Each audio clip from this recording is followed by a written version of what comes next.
Well, happy Thursday afternoon. Welcome to 580 Sports Talk. Brendan Dworzinski, Dan Lucero, Spencer Dupuis, all here with you on this Thursday afternoon. Full show coming your way. Lots to get to today. Some breaking Chiefs news that we're going to touch on here in just a second. It's strange. We're going to get to it here in just a moment. You got to parse through some very specific details, and we'll tell you what we mean by that coming up in just a second. We'll also talk a little draft coming up here momentarily. Not breaking down, is he a top 50 player, top 60 player? Do you trade specifically? No, just some general thoughts about how the Chiefs are going to approach the draft coming up here in just a few moments. We'll talk some NFL in general as well.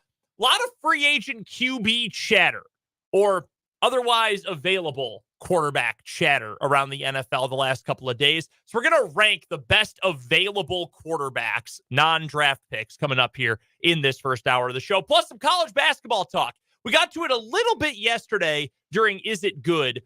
But who are the actual contenders for a national championship in the NFL, in college basketball this year? We're going to get to that coming up at the bottom of this hour. Also coming up today, speaking of college basketball, we'll talk to CJ Moore of The Athletic for today's Big 12 breakdown. We've got some Royals to get to today. Our pal David Lesky of Inside the Crown put together his list of the Royals with the most to gain at spring training this year for the Royals. Who are his picks? Who are our picks for the Royals with the most to gain? We'll get to some more on the NFL from the AFC West, not the Chiefs themselves, but who is the best positioned team in the AFC West going into the offseason? And frankly, where does the rest of the division stand in general heading into this offseason? We've got today's 580 Sports Talk headlines. We will hear from Royals manager Matt Quattrero. We've got What Is Wrong With You, Either Or, Over, Under, all that, plus Rick Peterson in the 3 o'clock hour for the Lewis Toyota High School Whip Around. All that is coming up here on 580 Sports Talk today. We would love to hear from you. Our YouTube stream and the comment section that is attached, wide open. Head to YouTube, search 580 Sports Talk, subscribe to the channel, then jump into the live stream. Comment section is open. We'd love to know anything you're thinking about what we talk about on the show today. Also, the text line, 785-272-9429. May take a little while for your texts to get through. You may have noticed if you have turned on your cell phone today, a lot of nationwide outages of service, mostly to AT&T customers, but some Verizon and T-Mobile customers as well. So if you would like to text us, we would love for you to contribute. It just might take a little while to get tapped in via the text line today due to all of those service outages that is affecting our text line service plus your phone carrier as well today. Why don't we get right in, guys, to the big news from the Chiefs mere moments ago, within the last, 4 minutes or so.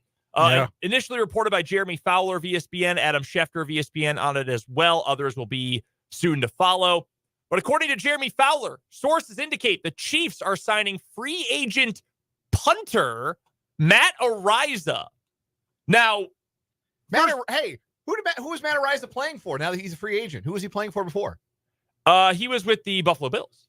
Did he play in any games for the Bills? He did not. So why didn't he play in any games? So here's the situation. You might remember the name Matt Araiza from college football from a couple of years ago. He was known as the punt god. He kicks the you-know-what out of the ball. It is he both punted and was the place kicker for San Diego State, and he was incredible. You probably don't know the names of a lot of punters in college. Like, if you follow college football, you know who punts for your team, and you might know who punts for, like, Iowa. Yeah, Torrey Taylor. Right. But you don't know generally who the punter is for a bunch of different teams in the country. Especially a G5 team. But you knew who Matt Araiza was because his punts were these booming arcs of beauty that would, like, frequently pop across your Twitter timeline on a college football Saturday. Especially for us late night Mountain West football sickos. You'd see Matt Araiza boom a 78-yarder, pin somebody at the one, like, FS1 superstar. Legitimately excellent college career. A no-brainer that he would be drafted, and he was by the Bills in the 2022 NFL draft. Now we get to the not fun part. So he was a 6th-round pick in 2022. He never played a game for the Bills and was out of football entirely this past year because he was involved and was accused in a rape lawsuit. The details of said lawsuit were horrific, truly horrific. And this is editorial here, but I don't think it takes away from the point, did not exactly cover himself in glory while defending himself initially from the case, had a couple of public snafus. So he was one of 5 male students at San Diego State University who was named in connection with this alleged incident involving a minor female, 17-year-old girl. And I think 2 of the others, in addition to Ariza, were football players, but Ariza was the name in the case, right? That's how you heard about any of this. This would not have been something you probably would have heard about had a player of Ariza's profile not been involved in it. There was also a civil lawsuit that was filed by the alleged victim. That occurred in August of 2022. Mm-hmm. That precipitated the Bills' decision to release him. Because frankly, 6th round pick, punter, we can survive without him. Yes. That's what it came down to. These are problems that we don't need. Now, in December of 2022, law officials in San Diego announced that Ariza would not be charged criminally in relation to the incident. The civil lawsuit was still active. Ariza filed a defamation lawsuit against the accuser in August of this past year, and the denouement came in December when both parties agreed that they would stop pursuing legal action against the other. So Ariza dropped his defamation lawsuit, and the woman, the alleged victim, removed Ariza from her civil lawsuit. So there is no longer any legal action pending against Ariza.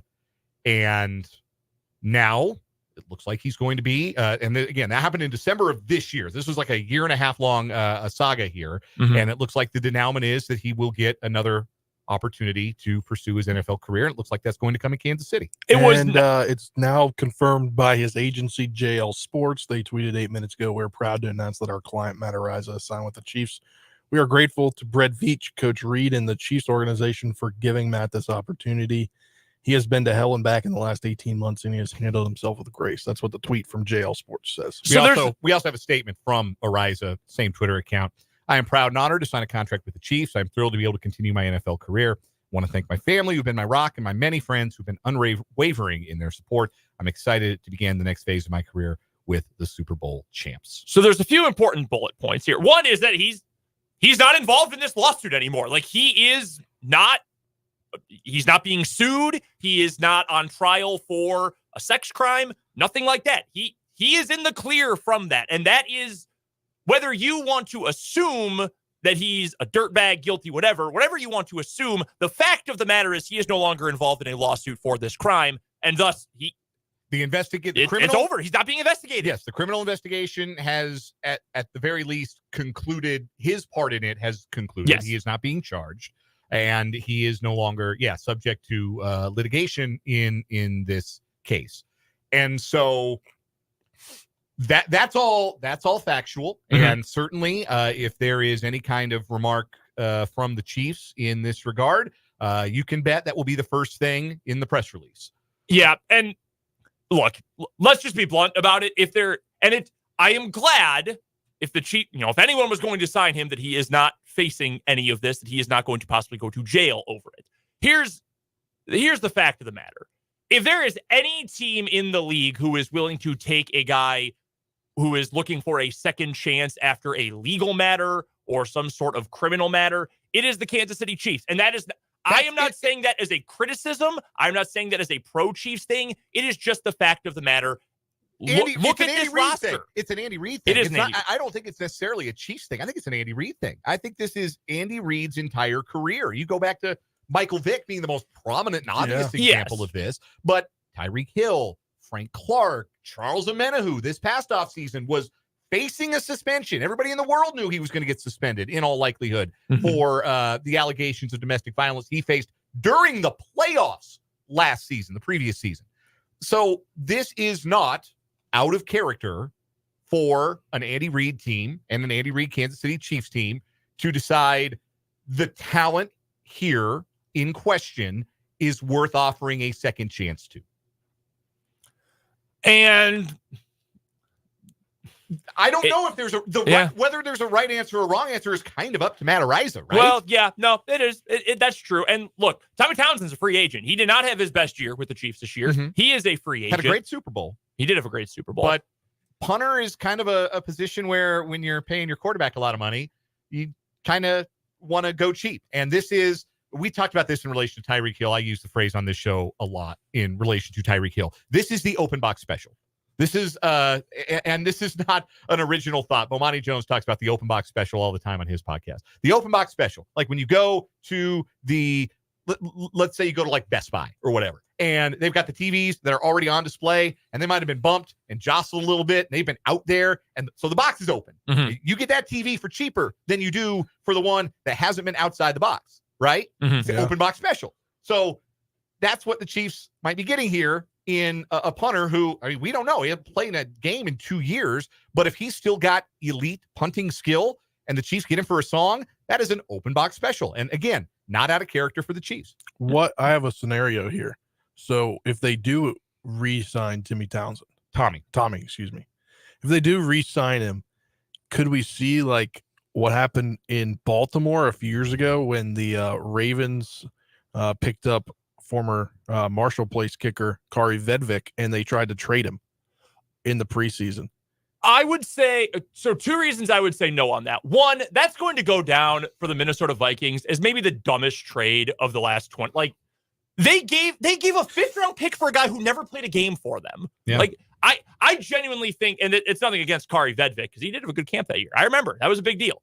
Like, I think that is the kind of thing that scares teams off because it is special teams, because it is guys who, like, they're considered replaceable. Like, if Tommy Townsend is going to be re-signed by the Chiefs, Matt Araiza will be a free agent within minutes. Like, you're not keeping multiple. No. You're not bringing a second guy into camp. If maybe At least not on an actual contract. Yeah, sometimes you might do that if you had like a second-year punter who didn't have a great year, and then you say, okay, we're going to open this thing up. We're going to have a punting competition if this guy's under contract. No, this is the thing you do when you don't have a guy who's under contract. If Tommy Townsend ends up being that guy, maybe this is a leverage play to try and get Tommy Townsend to sign a longer-term contract or, smaller average annual value. I don't know. I can only speculate what this really means. But, yeah, if either Townsend's their guy or they're going to open up for competition.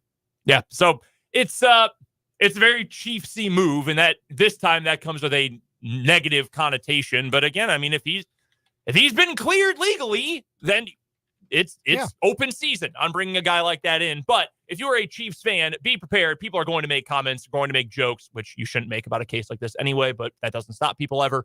Like, there's going to be talk and there's going to be commentary about it. Just be prepared for that, because it was very high profile when Matt Araiza originally got sued. That was a big, we talked about it on this show. It was a very big deal at the time. Punters do not have that kind of profile. Right. Because the punter, the player in question had a profile like a celebrity punter, essentially. There, you can count on one hand the number of, like, how many, maybe you could name a bunch. You're a sicko and you love punting, but like, I do love punting. Spencer, you're like, average football fan, above average, because you talk about this stuff for a living, but like, how many punters? If I went around the league and I said, hey, who's Tennessee's punter? Couldn't tell you. Okay. Is it still Brett Kern? No, it was Ryan Stonehouse. And then he got hurt. Zach, didn't even tell you that opened the door for Tyler Zentner. That's right. Shawnee Zentner was there. Thunderbird. Yeah, that's right. That's how I know. There you go. And plus, Stonehouse is a Colorado State guy. So, but like, okay, who punts for the Jets? Couldn't tell you. They punt a lot. They punt a lot. Yeah. They punt a lot. Yeah. And I could not, with a gun to my head, tell you who punts for the Jets. So, celebrity punter on one thing, that's a curiosity. And on the other hand, the other part was the details. Well, we should be able to, because it's Thomas Morstead. Is it Morstead? Yeah, Morstead's still there. Yeah. How about that? We should have been able to. That would have been my guess. Again, gun to my head, if I'd had to make a guess, I guess I would have lived to see another day. That's refreshing. The other part of it, too, is that the details of the case were so horrifying. And, like, you felt like you cannot read the police report, the details of the lawsuit, and not have it turn your stomach. And so it is understandable if your feeling about Matt Araiza, whether or not he is criminally held responsible, whether or not he is legally held responsible in any way, is to say, I don't care. I don't want anybody associated with even associated with anything like that near my football team. that is a totally valid reaction to have to this. It is also a totally valid reaction, I think, to have to this, that he has been cleared criminally. He is no longer a part of the civil lawsuit. He has earned or deserves, I don't know, deserve is the right word, but he should have the opportunity, if you feel like he deserves the opportunity to pursue his NFL career, and that would be a valid opinion to have on this too. The Chiefs, is what I think. Here's the other thing too, just from football purposes, the Chiefs clearly want this dude. Like, you didn't need to sign him on February 22nd unless you had word he was signing somewhere else. What there was rumors in the last couple of weeks about him potentially to the Steelers. Interesting. Yeah, because the Steelers have cut their punter. I did know that his name had come up after he had been dropped from this lawsuit, because I remember the news story coming out in December that he had been dropped from that. So it's, again, if any team was going to make this move, I am not surprised at all. It's the Chiefs. Our guy, Matt Derrick, has weighed in on Twitter, and of course, we'll talk to Matt on tomorrow's show. We'll certainly ask him about this and other Chiefs topics. Matt tweeting, Tommy Townsend is a free agent who last summer signed with agent Drew Rosenhaus. Known for, he's like the Scott Boras of football, right? Like, he's the guy who gets his clients the big deals. Big being relative for a punter, but you get what I'm saying. Biggest indication yet, Matt writes, the Chiefs don't expect Townsend to re-sign in KC. There you go. Well, so, then in all likelihood, there you go. There is P1. There's your punter. So there you had top tier, all pro level punting production for, well, Townsend wasn't a draft pick, was he? He was undrafted? Yeah, he was undrafted. Yeah. So you had that level of production from an undrafted free agent for the last 4 seasons. And now you have a chance to essentially get that again on the open box special. That's a confusing statement by Matt Derrick, because doesn't Drew Rosenhaus have his own agency? What is the what's confusing about that? About him signing with Drew Rosenhaus, but Ariza Sports Agency. Well, no, he's saying that he says Townsend. He's saying when Townsend signed with Rosenhaus, that was further indication he was going to go find. I was not hearing Townsend for some reason. I heard Ariza. Sorry. No issues. Hey, it happens sometimes. We'll get to a break. We'll move draft talk a little bit later, because obviously legitimate, active NFL personnel news takes precedence. We're going to take a break. We'll talk some draft a little bit later on in the week, i.e. tomorrow. Right now, though, when we come back, a lot of talk about other free agents in the quarterback realm. We're going to rank the best ones available, maybe talk about some landing spots too. Plus, a little bit later on this hour, we've got some college basketball national championship talk. Who's actually a contender this year? Your texts and your YouTube comments are still welcome. We're just getting started on this Thursday edition of 580 Sports Talk.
Just getting going on this Thursday edition of 580 Sports Talk. Hey, hi, how are you? Brendan Dworzinski, Dan Lucero, Spencer Dupuis joining you. We've got some Washburn hoops coming up tonight over on our sister station, Country 106.9. Crunch time for both the Washburn men and women. Men still trying to get into the regional rankings. First ones for the year were released this week. Washburn on the outside looking in for now, but a big game coming up against Lincoln. Meanwhile, the women trying to lock in their spot in the MIAA tournament. Plus, it's Pink Out Day for the Washburn women. A lot of giveaways, a lot of good causes that you can contribute to. So just another good reason to come out to Lee Arena tonight. 5:15 pregame start time on Country 106.9, 5:30 game one tip-off from Lee Arena. And it's D2 day. It is D2 day. Happy D2. The MIAA, one of the 6 founding conferences of Division II. Did you know that? I did not until right now. I didn't until right now either. We just passed their they're on at least most some conferences are on the East Coast, but the 222. Yeah. I know the Pennsylvania State Athletic Conference posted happy D2 day at 222. Yeah. On 222. How about that? Yeah, it's the MIAA posting that right now. Our division, our team, our day, D2 day. Should have been on a Tuesday. I mean, I get why it's on 222. I understand that, but it would have fit much better on Every Tuesday. Tuesday is D Tuesday. That's right. Shout out to Action Cookbook, the former blogger of Every Day Should Be Saturday, when he ran through, I think every Division II conference, he ranked the mascots / logos of each one. Yep, I still remember Washburn coming in first place. First place in the MIAA. The walking Ichabod taking the crown. So I spoke and said Timmy, not Tommy, because Timmy is in fact a quarterback on the roster for the Shepherd Rams. Timmy Townsend? Timmy Townsend. There you go. Or was. But that's why it was in my head, because I've actually spoken to him before. An understandable Freudian slip that time. One letter. From punters to quarterbacks, around the NFL, there are a lot of dudes who are, they have a pedigree. They have had varying levels of success, from Pro Bowls to winning a Super Bowl to being a first-round draft pick. A lot of guys who are either free agents and available this year, or if they're not free agents, they are still available this year. Specifically, I'm referring to Russell Wilson and Justin Fields. So I have a list of 5. There are more on here. I almost put Jacoby Brissett on this list because Jacoby Brissett's a good player. I don't think he's great. He's probably the best backup quarterback in the NFL. He should have started last year for the Commanders. You could certainly make that argument. I think he's about an ideal backup quarterback. Yeah. Because you're never going to, if he's on your team, you feel good if he has to come in and play, but you're never going to think, no, we should start this guy. This is the guy we need to play for 17 games instead. If you were the 2023 Commanders, you are, though. Should have kept Taylor Heineke's, which y'all should have done. He's too short. Here's the thing. If the good player, though, John Elway, too short. If the Jets had traded for Jacoby Brissett this past year, I think they make the playoffs. Yeah, I think he's better than Zach Wilson. Yeah, and if you have a decent roster, you're probably not making the playoffs if you have to play 17 games of Jacoby Brissett. But if you need him for 3 games, could you go 2-1 and stay afloat? Yeah, you absolutely could. I just left him off this list. You could have made the argument, and I think it would have made for some very funny Justin Fields takes. However, I've got a list of 5 quarterbacks here. 3 who are actually free agents right now. Kirk Cousins, or when the league year starts. Kirk Cousins, Baker Mayfield, Ryan Tannehill. 2 quarterbacks who are under contract, but are almost certainly going to be either cut or traded right now. Justin Fields, Russell Wilson. Fields traded, Wilson cut. Of those 5, what is the power ranking? How would you, or if you are Team X and you need a quarterback for this year, take out what it would cost to get that. Well, I guess you have to at least partially consider what it would cost to get them. So it's going to be plenty of money for Cousins, probably slightly less, but still plenty for Mayfield. Who knows what Tannehill's going to cost? You got to trade a pick or 2 for Fields. Russell Wilson, I have no idea. You probably don't have to pay him that much, because then you force the Broncos to pay him. Right. The Broncos owe him every penny if they cut him. So you don't have to pay him all that much. He's playing the league minimum. Because he's getting that money regardless. Right. So it only hurts you to overpay. Right. Anything you give him is money the Broncos don't have to. And essentially when it comes to Russell Wilson and what he's doing this year, anything over league minimum that you are paying him is essentially a bidder's fee. Like that's the cost of bidding against someone else to get Russell Wilson. The thing with Russell Wilson, I'll just get him out of the way first, as the person most intimately familiar with the career and the play style of Russell Wilson, having watched more Russell Wilson than anyone else in this room. You got to be willing to let Russ be Russ and do the Russell Wilson things. There's no offense you can plug him into. You're not going to run the Sean Payton offense with Russell Wilson. You're not. He didn't do those things. Mm-hmm. You're running the Russell Wilson offense. And the Russell Wilson offense is you got to get him play action. You got to get him on the perimeter. You got to get him, let it rip on the deep ball on that play action. You got to support him with a strong running game. You got to let him run a little bit. You got to let him improvise. But if you think you're going to run a bunch of slants and crossers with Russell Wilson and have him be accurate like Drew Brees, like Sean Payton apparently did, then you're going to have a bad time. That's not how it works with Russell Wilson. You're not going to make him into something that he's not and has never been. You have to live with the Russell Wilson offense. And there might be a team or two willing to do that. There might be a team or two willing to say, hey, we don't really have an offensive identity right now. Let's make our offensive identity Russell Wilson. I think Atlanta makes a lot of sense for Russ because you've got the seeds of the running game with Bijan Robinson and Tyler Algier, right? Mm-hmm. You've got big targets, Kyle Pitts, Drake London. You got vertical targets. Yes, vertical targets. And you got basically a clean slate offensively with a new head coach coming in. I think that would make a lot of sense to say, hey, you know what? This division is winnable. We've got some young, cost-controlled skill player talent. Let's go get a veteran quarterback who might be able to inspire these guys and just let Russ do his thing, not Cook. Just let him do his thing. Let Russell be Russell. Don't try to make him into something that he's not. And I think a team like Atlanta could really succeed with Russell Wilson at quarterback. So in terms of the quality of those five guys who are available, where would you slot Russ? Number two behind Cousins. And that might not be fair to Baker Mayfield. Fields, to me, has to be in a very specific situation where a team, and maybe Atlanta's right here too, where you're not picking up at the top of the draft.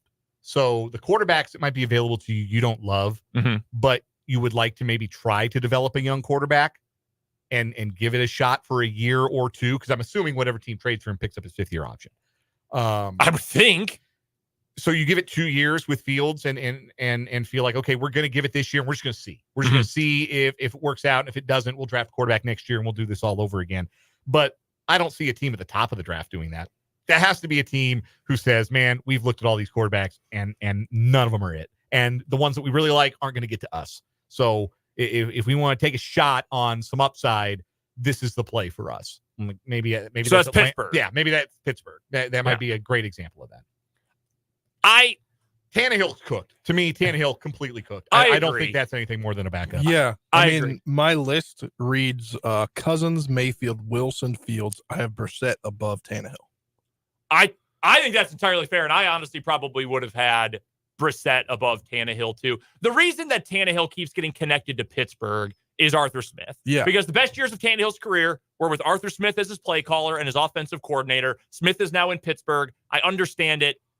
But this isn't 29-year-old Ryan Tannehill anymore. Like he is washed. He is cooked. Even before he got hurt and Will Levis started playing for Tennessee, Tannehill was on the way down. His decline has been very obvious for a while, starting now 2 seasons ago. He's 35. Yeah, because he was an old rookie, He'll if I remember correctly. 36 by the time the next season starts. I mean, shoot, he came in with Russ and Kirk. Those guys were all in the same class, which is, I mean, Tannehill was the first drafted of them. And look, Tannehill at his best had a really nice career. He had a couple years in Miami where he was okay, but they had all sorts of other problems. Got to Tennessee, won a bunch of games, had a good career. That's nothing against Ryan Tannehill and the career he's put together, but he's done. I think his body has given out on him. I don't think he has the arm strength anymore. He certainly doesn't have the physical abilities he once had. I mean, converted wide receiver. That I would put him last on the list without a doubt.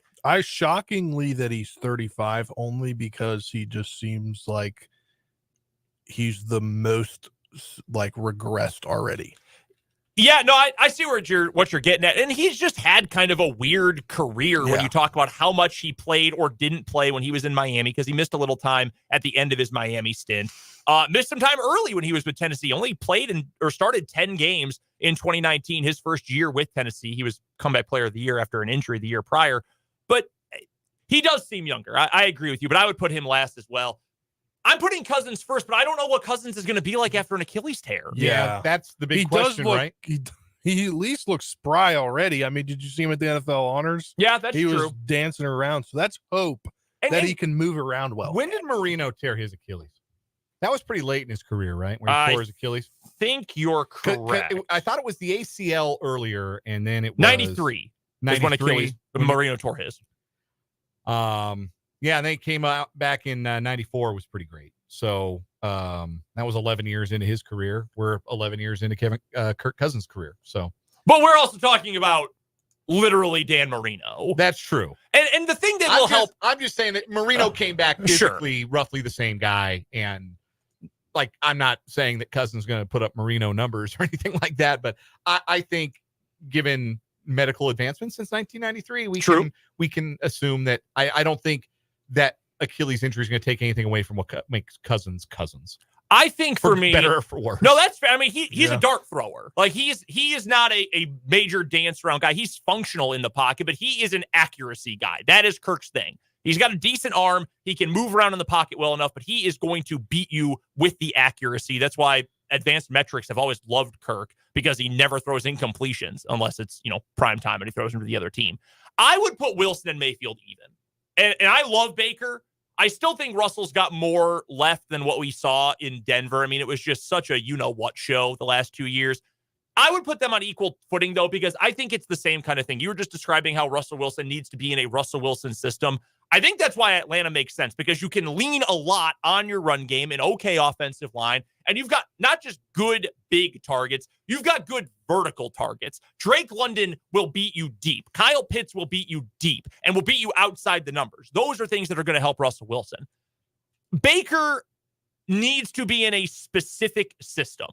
He had a lot of success when he was early on in Cleveland, but that's not even the best fit for him, that kind of thing that Kevin Stefanski runs, that play action heavy sort of thing. Tampa Bay was much more of a get to the top of your drop and just rip it kind of offense. They did not run a whole lot of play action. They also didn't have any run game to speak of until the last 3 weeks of the regular season. So I think Baker, in the right situation, can still be very good. He can still be a no doubt starting quarterback, just like I think there's still something left for Russell Wilson. And I think the reason I'm putting them on equal footing, not just Mayfield on top, is Wilson's got the pedigree. I mean, he's done it before. He has been to multiple Pro Bowls before. He has won a Super Bowl. He's been to 2 of them. So I think that's why I'd still put them on equal footing, even though Russ is getting up there in age. Oh, Baker's not exactly young either. He was an old rookie when he came out. A lot of these guys were old rookies. In fact, when they came out, a lot of guys who played their entire college career, save for Justin Fields, who I don't need to beat a dead horse, but here's why, Atlanta doesn't make sense to me. Like, if you say, hey, we're going to be a team that runs the ball a ton and then just chucks it deep to Pitts and to London. Like, that's all you got to do. Justin, you're going to run a ton. What do you do when you face a team with a good run defense? And then you get to 3rd and 8 7 times in a game. And then you need to trust a guy who in 3 years has never proven that he can be a drop back passer to be a drop back passer. What do? Lose. That's what you do. Yeah, you punt. Yeah. You hand it off again and try to get 2 yards and have better punting position. Like, he's just, by all accounts, he works really hard and he is a really nice guy and he's a good teammate, and his teammates in Chicago have expressed that they love him. He can't throw. He doesn't know what he's looking at, which, if you're talking about a rookie, you say I can fix him. We can coach that out of him. He's been in the league for 3 years. He's bottom 10 in every passing box score stat, passer rating, yards, completion percentage, all of that. He's been bottom 10 since then in every advanced metric like EPA, DYAR, which is like DVOA, but for an individual player. He's just not good. He can run. He's just not a good passer. So I'd put him probably 4th on the list, because at least you get something athletically, which you just don't have with Ryan Tannehill anymore. I'm fascinated, though, where these guys are going to end up and who ends up a starter and who ends up a backup somewhere.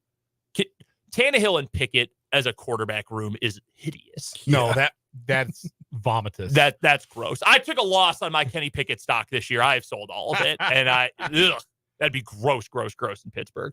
We'll pivot to some college basketball coming up next. Who are the legitimate national championship contenders? That's coming up on the other side of this break on 580 Sports Talk.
.243 on this Thursday edition of 580 Sports Talk with Brendan, Dan, and Spencer.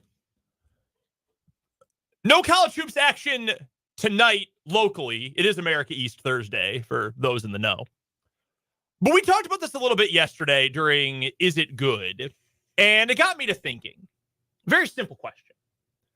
Who are the actual national championship contenders right now? Who have you seen? Who do you know about? Whose statistical profile leads you to believe they are actually in contention for a national championship this year? I would, off the top of my head, give you 5 teams I would say are 4 or 5 that I would say are no doubt in my mind title contenders. With a sizable group after that where I could give you an argument that, yeah, I could see it. Sure, they can make it. Arizona, to me, is in that group. Like, at their best, Arizona's as good as anyone. Mm-hmm. They're 20-5 this year. All 5 of those losses, I believe, have been atrocious. They lost to Purdue and Indianapolis. I remember watching that game. And they lost to Stanford. I think they've got a couple of bad Pac-12 losses. So Arizona this year has losses to programs including, they lost to Florida Atlantic, which is not a bad loss. It was a 1-point loss. Losing by 18 points to Stanford is a terrible loss. Yeah. That is a genuinely awful loss. They've already lost once to Washington State. They play them again coming up. Hey, Wazoo's good. Yeah, Wazoo's good. Top 25. First time since 2008. 10 o'clock tonight, by the way, if y'all want to watch. That game is got to be on Pac-12 Network. No, it's a Fox game. How about that?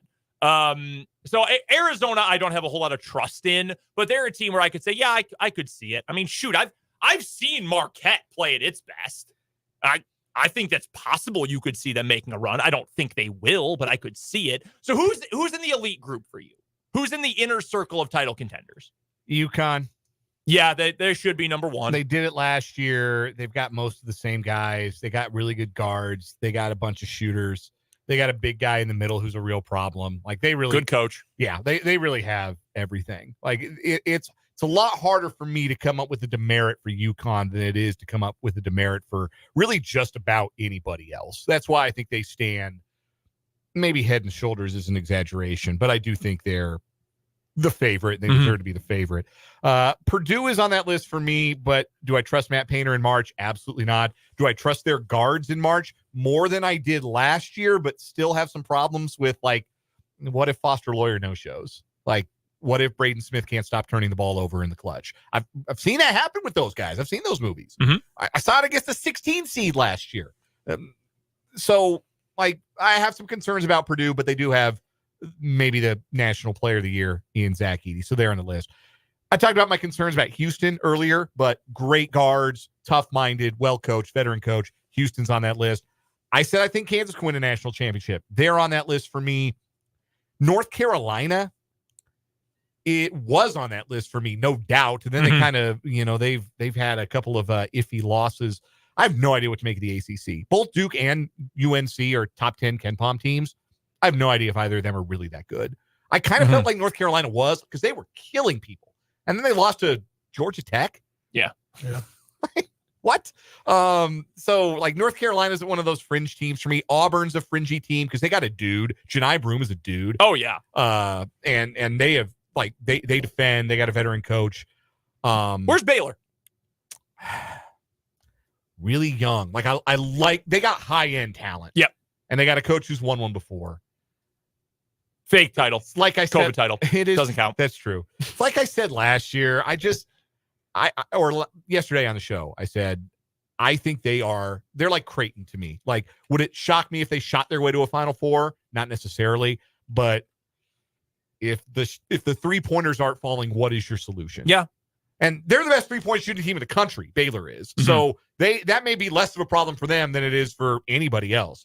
But that's my big question for Baylor. What do you do when it's the Sweet 16 and you're the favorite and you start 1 of 8 from 3 and you start to lose a little bit of confidence in that shot? Like, what happens?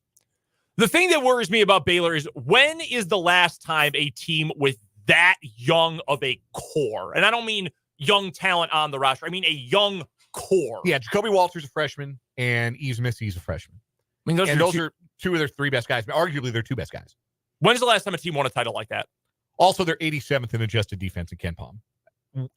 Which is wild for Baylor. Yeah, no kidding. Like, they're kind of like Alabama to me, where I know you can score, but can you stop the other team from scoring? Because you'll run into a team that can stop you from scoring. Can you stop them?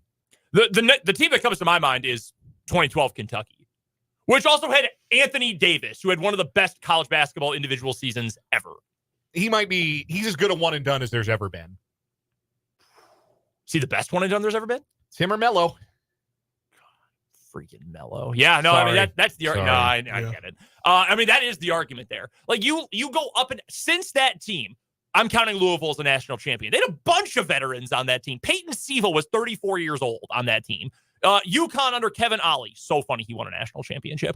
And I was coaching the Nets. They had a bunch of veterans on that. Shabazz Napier was an old guy veteran who guard. led that team. Ryan Boatwright as well was on that team. It's one of the reasons I like Marquette. We got a Sam in the YouTube comments says Marquette and Creighton are solid underdogs. People, I feel like, kind of ignore the Big East, even though all their games are on Fox all the time. It feels like every night is a Big East night. There's always that's because they're never on ESPN. There's always a Big East game on. Like, every single time of day, I flip through the channels. Like, wow, it's 7 p.m. on a Sunday night, and St. John's is playing Xavier. Dog, Marquette was playing DePaul last night. Tyler Kolek set the new Marquette record for assists in a game. So he gets his 18th assist. Next time down the court, after another pathetic DePaul possession, there's 8 minutes to go in the game. He's running up the left wing, does a bounce pass between his own legs to try to hunt for another assist. The shot was missed. It was a good pass. Like, why is DePaul in this game? Like, why is this on TV? Why are you televising this? You're letting Tyler Kolek do and one mixtape moves on you, like the professor. It's just horrific. Fold the program at this point. For real. Like, I like Marquette because, again, like, I look for things like, has a coach done it before? Shaka has been to a Final Four. I always forget he's there. Yeah, man, it's Shaka smart. Couldn't hack it at Texas. Went back to a lower Power 5, Power 6, and they found his level a little bit. And then great guard play. Like, I know I sound like Jake. Guard play matters so much in March, and they've got really good guards. So that's a team for me that I could see making a run. I'm not buying anybody other than maybe Purdue in the Big Ten. And like I'm hesitant to push chips in on Purdue for all of the reasons that we saw them lose to Fairleigh Dickinson in the tournament last year. Fairleigh Dickinson had a bunch of dudes who were like 6'4", and they shut Zach Edey down. It was so funny. It was outrageously funny. You could argue. I mean, I don't know if that one was funnier than Virginia losing to UMBC, because UMBC was also small, and it was not, because UMBC was up 20 at the under 4. That was a legitimate blowout. Yeah, but like Zach Edey is 7'1", and they lost to a team of, what was their tallest player, 6'6"? Yeah, I think so, 6'6" or 6'7". That was so They funny. put one guy in the back of Zach Edey, one guy in the front of Zach Edey, and said, "We know you guards aren't making enough shots to beat us," and they were right. Yeah, I've got two kind of sneaky contenders. Hit me with them. They're in the same conference. They're up there in the Ken Palm as well. I'm going to exclude. There's actually 3 teams back to back to back, 5, 6, and 7 that are in the same conference. I'm going to exclude one of them. I'm going to talk Alabama and Tennessee. I think they could have a shot to surprise some people. I'm out on Bama. They can't guard. I'm out on Bama. And win a title. I'm out on Bama. We saw it last year, right? They were better last year when they had with Brandon Miller. Yeah, number 1 and number 2 overall pick, and they can't guard anybody. That's not how they're built to play, right? Like they're built to get up and down the floor and play in a track meet. I don't think that plays in March. I don't. I think I agree 100% on Tennessee's profile. Like what they have, the way they play, the way they've been playing this year. I agree with you 100%. I have the hang up with Tennessee that they're coached by Rick Barnes. Yes. And I know Rick Barnes is a really good college basketball coach. Yes.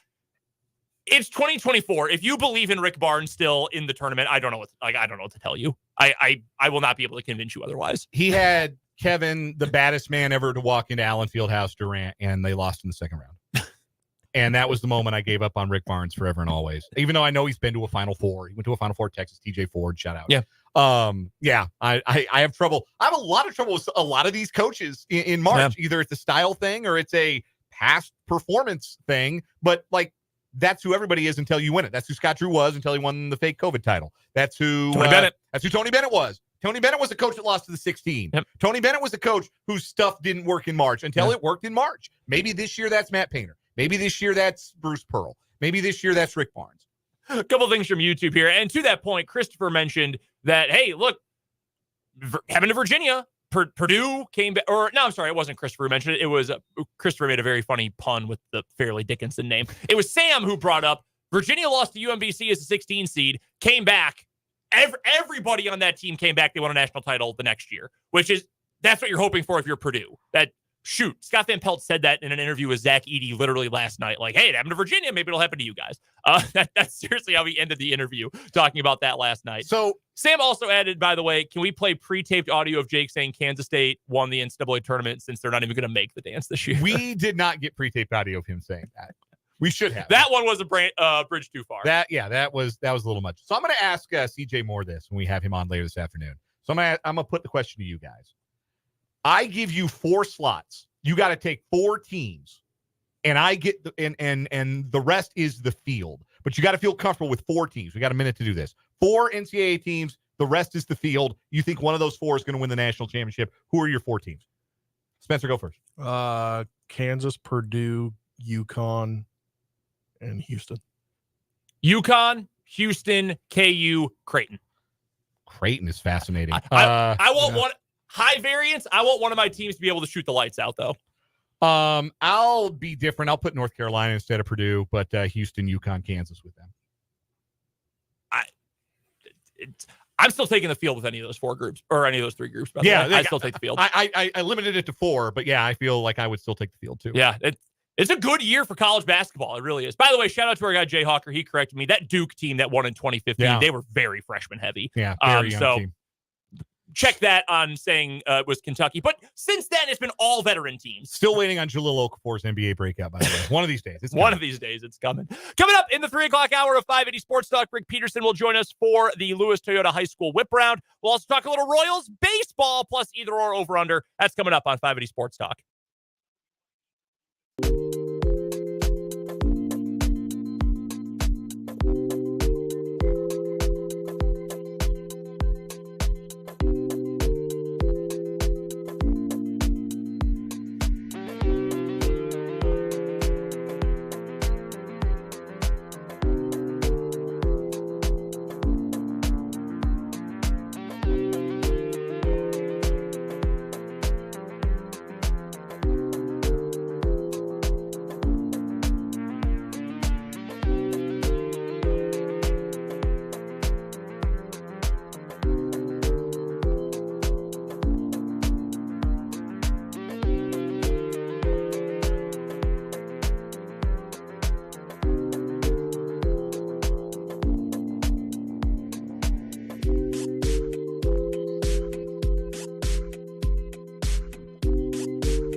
now, Brendan Dworzinski, Dan Lucero, Spencer Dupuis with you for the 3 o'clock hour of 580 Sports Talk.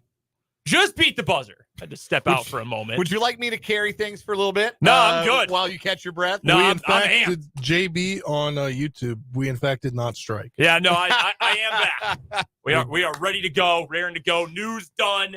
Bills paid. Sports Talk on. We got a busy 3 o'clock hour coming your way today here on the program. Talk a little Royals baseball, a little spring training here in just a moment. We've also got either or over under coming your way, plus our Lewis Toyota High School whip around with Rick Peterson of topsports.news. That's coming up at the bottom of the hour today. Slight programming change found out at the top of the hour. We are going to move CJ Moore to tomorrow. CJ is currently on assignment. He is globetrotting. Last week, it was Stores. He was up with Connecticut. Now he's down in Boca.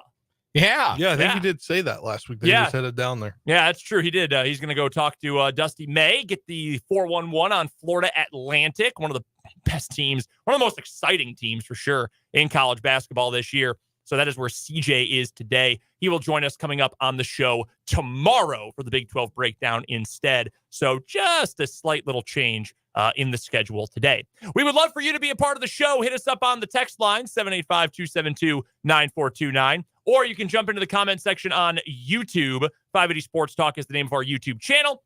Head to youtube.com, search 580 Sports Talk, subscribe to the channel while you're there, and then come hang out with us in the video stream today. The Royals will be in action tomorrow. We have a limited list of games we will be doing for spring training that we will have here on 580 WIBW. Most of those are coming up following the end of the college basketball season. When we have a little bit more availability, when the K-State men and women will be occupying Saturdays and Sundays less often. So we will not have Friday's game on our air, but the Royals are going to play. Daniel Lynch is going to be on the mound. And what a perfect time to talk about Daniel Lynch. He was featured today in our pal David Lesky's latest post over at Inside the Crown, his Substack. Really, really good Royals coverage. You've heard from Dave countless times on our airwaves over the years.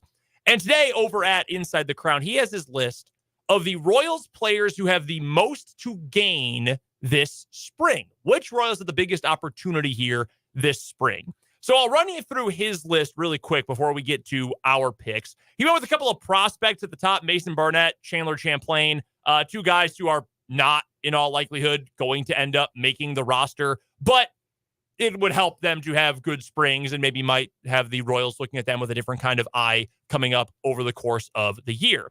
As David puts it, non-roster invites always have a lot to gain and very little to lose. That makes for dangerous players.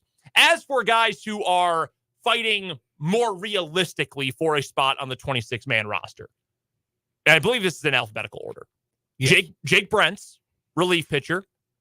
He at one point was pretty good just a couple years ago. Yeah, a little wild, but huge arm from the left side. And interesting that as he recovered from Tommy John surgery, the Royals didn't just sign him. They signed him to a multi-year deal. Mm-hmm. They had a 2-year deal before this season. So clearly they think there's something there. And I don't know how many bullpen spots are actually up for grabs, given all the moves the Royals have made to bring guys in. Signed Will Smith, signed Chris Stratton, made the trade for Nick Anderson, made the trade for John Schreiber. That's half the bullpen right there. Yeah. So, who the other spots go to? It's going to be interesting to see who gets those other 4 spots, because you'll think, one of them will probably be your quote unquote 6th starter. Maybe that's Lynch. Maybe that's Lyles. Maybe that's Alec Marsh. Mm-hmm. And then so now you're really down to 3 spots. They've got a Rule 5 guy that if they don't keep on the roster, they got to get rid of him, Matt Sauer. Mm-hmm. So he's got a shot to make the roster. So, I mean, we already mentioned James MacArthur, who was probably their best guy for the last 2 months. John McMillan, who had a really impressive minor league campaign and a nice, promising debut at the end of last year. Carlos Hernandez, who at times has looked like one of the best guys in their bullpen, and at other times has decidedly not looked like that.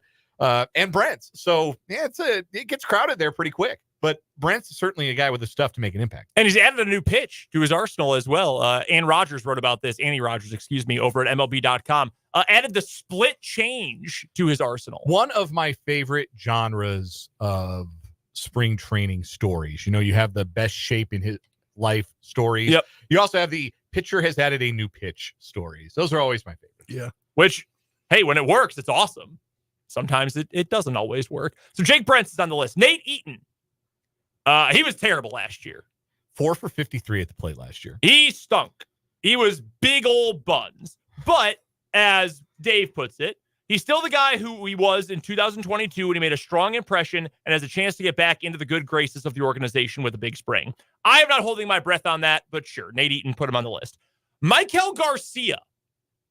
This is an interesting one. And as Lesky writes, this one may seem odd given his popularity, but I think Garcia can establish himself as the Royals' third baseman for years to come in 2024, and that begins with a strong spring.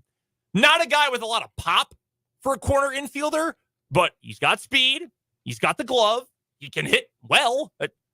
After so many years post-Moustakis of the Royals just having a revolving door of nobodies at third base, I will take anyone who can just hit a lick at all. So I'm not worried about the power with Maikel Garcia. If you can get on base, you've got speed, that's a win for me. Let's remember some guys. Maikel Franco, Kelvin Gutierrez. Oh, Kelvin Gutierrez. He got traded for like a baseball card. He got traded for nothing, if I remember correctly. I like using him when I get the Orioles and Royals on the immaculate grid. That's a fun one. Kyle Isbell's on this list. We talked about Isbell a little bit yesterday. I don't love the Royals group of outfielders. I think it's by far the weakest spot on the roster, to be honest with you, especially if you're saying Velasquez is probably just going to be a DH this year, and he can't field anyway, so I'm not upset about that. But the spring training for him, if they're going to, because manager Quatrero said he was going to give him opportunities in the outfield. That was one of my guys, was if he can prove to be a good defensive outfielder, that he's more than just a DH. And that would be great, because then you know what you can do. If MJ Melendez has a bounce back spring, you can DH him, because I never want to see him wear a glove again. Ever. I don't need to. And that's not a personal problem I have with MJ Melendez. He just thinks that. Yeah, MJ's position is hitter. Yes. I think at this stage. Just fine. Hey, Nelson Cruz played for like 100 years. Yeah. Nelson Cruz also cost the team a World Series, but they weren't quick enough to get the glove off of him. Well, as it turned out, there in Texas, and cost them the World Series. So that's another topic for another day. Rangers fans are over that. They got their ring. They got their ring. 12 years later, but they got their ring. Velasquez is so interesting to me because if you're the Royals, you're dying for pop, right? Like you're looking for over the fence power, and you're not getting a lot of it from some of your more traditional power positions. Like I like Vinny Pasquantino. I don't know that he's more than a 20-25 home run guy. I could be wrong on that, but I think that's probably where he settles as far as his power, 20 to 25 home runs a year. Kind of like, I think his best years will look like Eric Hosmer with more walks. And that's a pretty good player. That's a very good player. Yeah, like we talked about Eric Hosmer yesterday. He was a 4-win player at his best. That player with more walks, fewer ground balls, and similar kind of over-the-fence power in his best years. I think you take that. Hosmer, a better defender, obviously, but that's, comparison maybe stops there. But other power positions like third base, we just talked about Maikel Garcia. He might be the long-term solution at third base. I really like his glove over there. It's a nice luxury to have a shortstop caliber glove and a third base caliber arm, which I think Garcia has. He hit 4 home runs in 123 games last year. Yep. 4. His slugging average was 358. That's not very good. Nope. You need more than that from like third base, typically power position. So this is a team that needs some bop. They need some power. And Velasquez brought that in volume last year. 14 home runs in his 50-odd games after they acquired him from Chicago. So for me, that is absolutely a guy you want to get as many at-bats as possible. Agreed. Because that you need guys in modern Major League Baseball. And I know, and I probably argued that for the Royals playing where they play, it's okay to de-emphasize home runs because you're not going to hit a ton of them at your ballpark anyway. No, man, this is 2024 and this is the game. Power. Strike guys out, hit the ball over the fence. Also, while not important necessarily for this year, if you're building a new stadium, that is suddenly going to become very important because I imagine you're not going to keep the Kauffman dimensions. It'd be fun if they did. It would be fun if they did. I think we need more pitchers parks in baseball and not less. That's just personal opinion. Hey, I agree wholeheartedly. But if they're not going to keep crown vision in the renderings, I don't think anything is safe. Listen, if they don't keep crown vision, there are going to be people like that lie down in front of the bulldozers. Like that'll be a uprising moment there if they don't agree to keep the crown vision. Just drive the crown vision, have like a crown vision relay I put that sucker on the back of a truck. Like the Olympic flame. Yeah. One more position player before we get to a pitcher who is my number one, who most to prove in the spring. So Michael Massey is on this list. Yeah, I think that's a fairly obvious one from David Lesky. The Royals signed Adam Frazier, who is like Michael Massey who made it. Like that's essentially what Adam Frazier's career has been. So they just signed a guy who has almost an identical profile to you, who has a deeper pedigree. Like, when they want Frazier, so obviously I've been listening to Quatrero speak. They want Frazier to play that position more. Yep. And they want Massey to be more of a utility guy. Which that doesn't make any sense to me because Frazier's already proven he can be a utility guy, and you stuck Massey at second base last year, and it mostly worked out. He played really good defense. But I could honestly see them just platooning them the whole season at the position. Craig Brown wrote a little bit about that and how they'll platoon, because they both hit from the same side of the plate, but one is a little bit better against lefties, one's a little bit better against righties. You can probably move Frazier to a corner outfield spot in a pinch if needs be. So it is going to be kind of a weird platoon with them, but I'm with you. I assume that's what they'll probably end up doing. Massey is so interesting because there was like no in between for him last year. You look at his month by month splits in May, July, and September/October. Michael Massey's OPS, on base plus slugging, was 940. May was his best month. 712 in July, which is not great, but playable depending on whether you get enough power. And 826. He finished on a high note. He had 5 home runs in his final 23 games. In April, June, and August, his OPS was 352, 387, and 594. So he alternated months between looking like the future at second base and looking like the future at second base for the Omaha Storm Chasers. Yeah. Again, perfect example of someone who's got a lot to prove. You got a month here. But for me, that's why the Frazier sign. I understood they wanted a bench bat, like a left-handed bench bat, and I'm fine with that. Like in theory, they are a little right-handed heavy. But for me, if it were me, I would say Michael Massey's my everyday second baseman. If he hits 140 in April, then we'll look at playing Adam Frazier or Garrett Hampson more often. But we're going to ride with the young guy. We're going to ride with the young potential of Massey, who at least showed some flashes last year and at least showed, again, we're looking for some pop. He hit 15 home runs last year.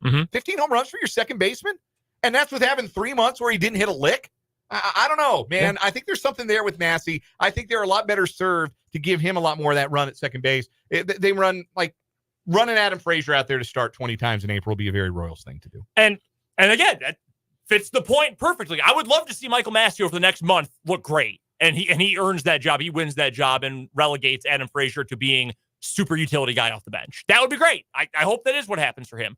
The guy I wanted to get to pitching wise, and this was spurred on for me a little bit by our conversation yesterday, because I sort of reevaluated how I feel about him. It's Daniel Lynch, the fourth. Right now, you're probably looking at Jordan Lyles as your fifth starter. That's probably where you are, and Dave Lesky says the same thing. I don't want that. Do you want Jordan Lyles starting every fifth day? I believe my exact words from yesterday's program were the goal should be to have Jordan Lyles pitch as few innings as is possible. Yeah. Did he play for the Nats? Was Jordan Lyles ever a Nat? I don't think so. Wow, you'd remember. He's very bad. I don't want him pitching that often. You'd remember if a guy like Jordan Lyles wore your uniform. I'll tell you that right now. He played for the Orioles. Okay, that's what I'm thinking of. 2 years ago. I want Jordan Lyles to be the guy who pitches for 3 innings in a blowout in the middle of the game, or the guy who starts the back half of a doubleheader. Yeah, that's what I want Jordan Lyles to be, and that's it. I want Jordan Lyles to come in the 4th inning when Seth Lugo's got like a blister that won't stop bleeding, and they got to take him out of the game. Yeah, that's what Jordan Lyles should do.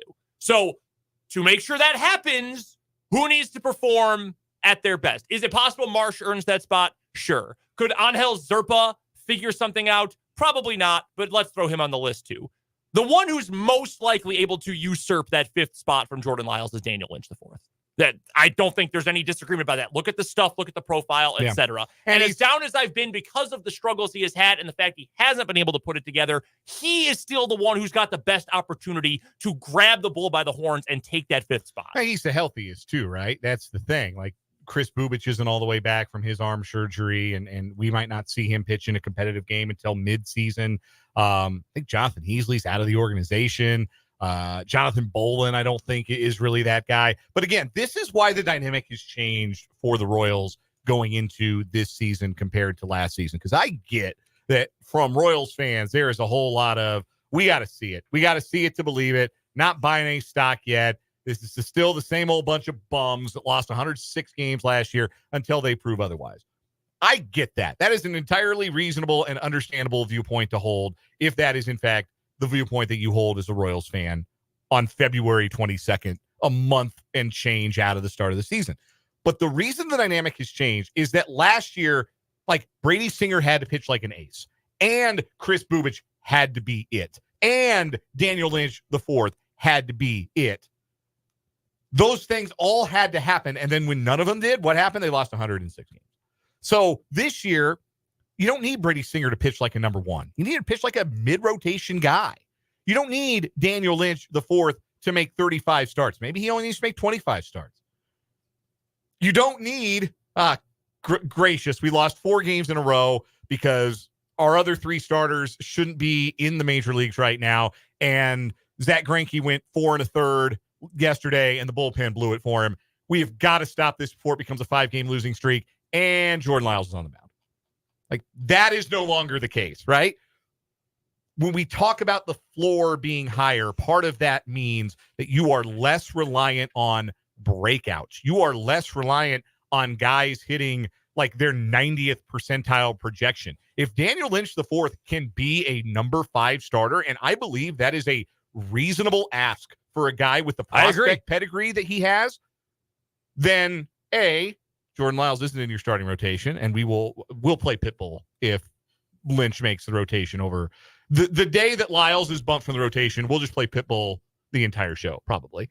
That's a nice one to be right about, because I think the whole crew, and especially you, have been right about that one from the day he was signed. Like, I got it, even though I knew it wasn't going to go well, because, again, I have experienced the Jordan Lyles experience. But, like, I understood what the Royals were trying to do there. Now, do I understand why they gave him 2 years and $17 million? I will never understand that. But, yeah, if they can just get him out of the if they can keep him out of the rotation, if Lynch pitches well enough to keep Lyles out of the rotation. Again, I don't think that's unreasonable to say, oh, we need Daniel Lynch to hit his ceiling as a prospect. Well, that may not happen. But, oh, we just need him to be a capable major league starting pitcher, go out every 5 days, pitch into the 6th inning, and give him something from the left side. That's a little bit more of a reasonable ask. And the likelihood is higher that he can do that. That's my number one. That's my number one guy who I think has the most to gain and who I'm the most interested in seeing how this spring training unfolds for him. Is it one of these guys or someone else who'd be your number one? As far as most intriguing guys to watch, or possibly just who has the most, you think has the most to gain from a good spring. I'm going to go with MJ Melendez, and maybe not in the sense that I think he probably goes into the season with a starting job locked in because his second half was so good last year. And he's still, I mean, very young. He's turned 25 in November. This is only going to be his 3rd major league season. There's still some real room for growth here, but who is the real MJ Melendez? Mm-hmm. Is it the player that appeared to have been afflicted by the sophomore slump and swung at everything and didn't hit any of it in the first half? Or was it the MJ Melendez who hit laser after laser in the second half? I mean, the splits for Melendez, they don't lie. He was a completely different player in the first half and the second half last year. First half last year, he hit 206 and a 622 OPS. That won't play, especially when you're not a good defender, right? You can't do anything with that in the major leagues. Second half, hit 273 with an 836 OPS. That can play. Mm-hmm. Gonna need to see a little bit more over the fence pop. He hit just 16 home runs last year. I think he hit 40 in a minor league season. If he's going to be your DH, you'd like to think you get that to 25, 30. But I want to see that for MJ Melendez, the second half was he fixed some things, he consolidated some things, and that's the hitter he's going to be moving forward. Because I like his athleticism. I like watching him play, like not field the baseball, but like I like watching him run the bases. I like watching him swing hard. I like watching him make hard contact. Like, he's a fun player. And I hope that it's the second half MJ that's the real MJ, because that's a much more intriguing player than the full body of work that we got to see in a full season last year. So, yeah, I don't know what to make of MJ Melendez. I hope he has a great spring. And I hope that Nelson Velasquez ends up playing plenty of great innings in the field and can claim a corner outfield spot so MJ can be your DH every day. That would be awesome. That would be great. Although I also at the same time think Salvi should play DH almost half the time. So our pal, the Jayhawker in the YouTube comments says their wish list is just any relief pitcher who doesn't walk the leadoff man.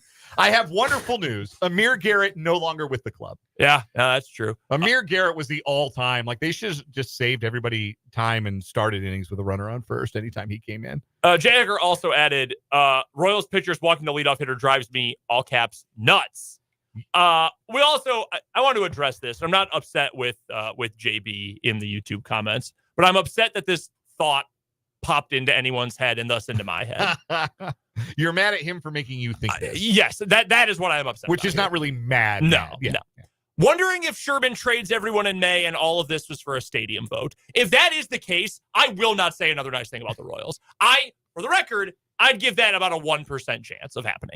Even less. I give it a less than 1% chance. No way, you ain't trade anybody in May. But if that happened, though, everybody's on short-term deals, and that's by design. So that if the Royals stumble out of the gate, they're going to have an opportunity to, because as we have discussed, the farm system right now, not in great shape. It's bad. It's not in great shape for the Royals. And if this season were to go south for whatever reason, they could look at moving some of those guys, Renfroe or Lugo or Awaka, and trying to replenish what is, again, one of the weaker farm systems in baseball. So I don't want to be talking about that in July. That doesn't sound like a lot of fun to me. I'd rather be talking about a team that's 4 or 5 games out of the central lead and hanging around 500, trying to keep their heads above water. That sounds like a more fun thing to be doing when training camp starts than to be talking about, I wonder if Seth Lugo would look good in a Yankee uniform.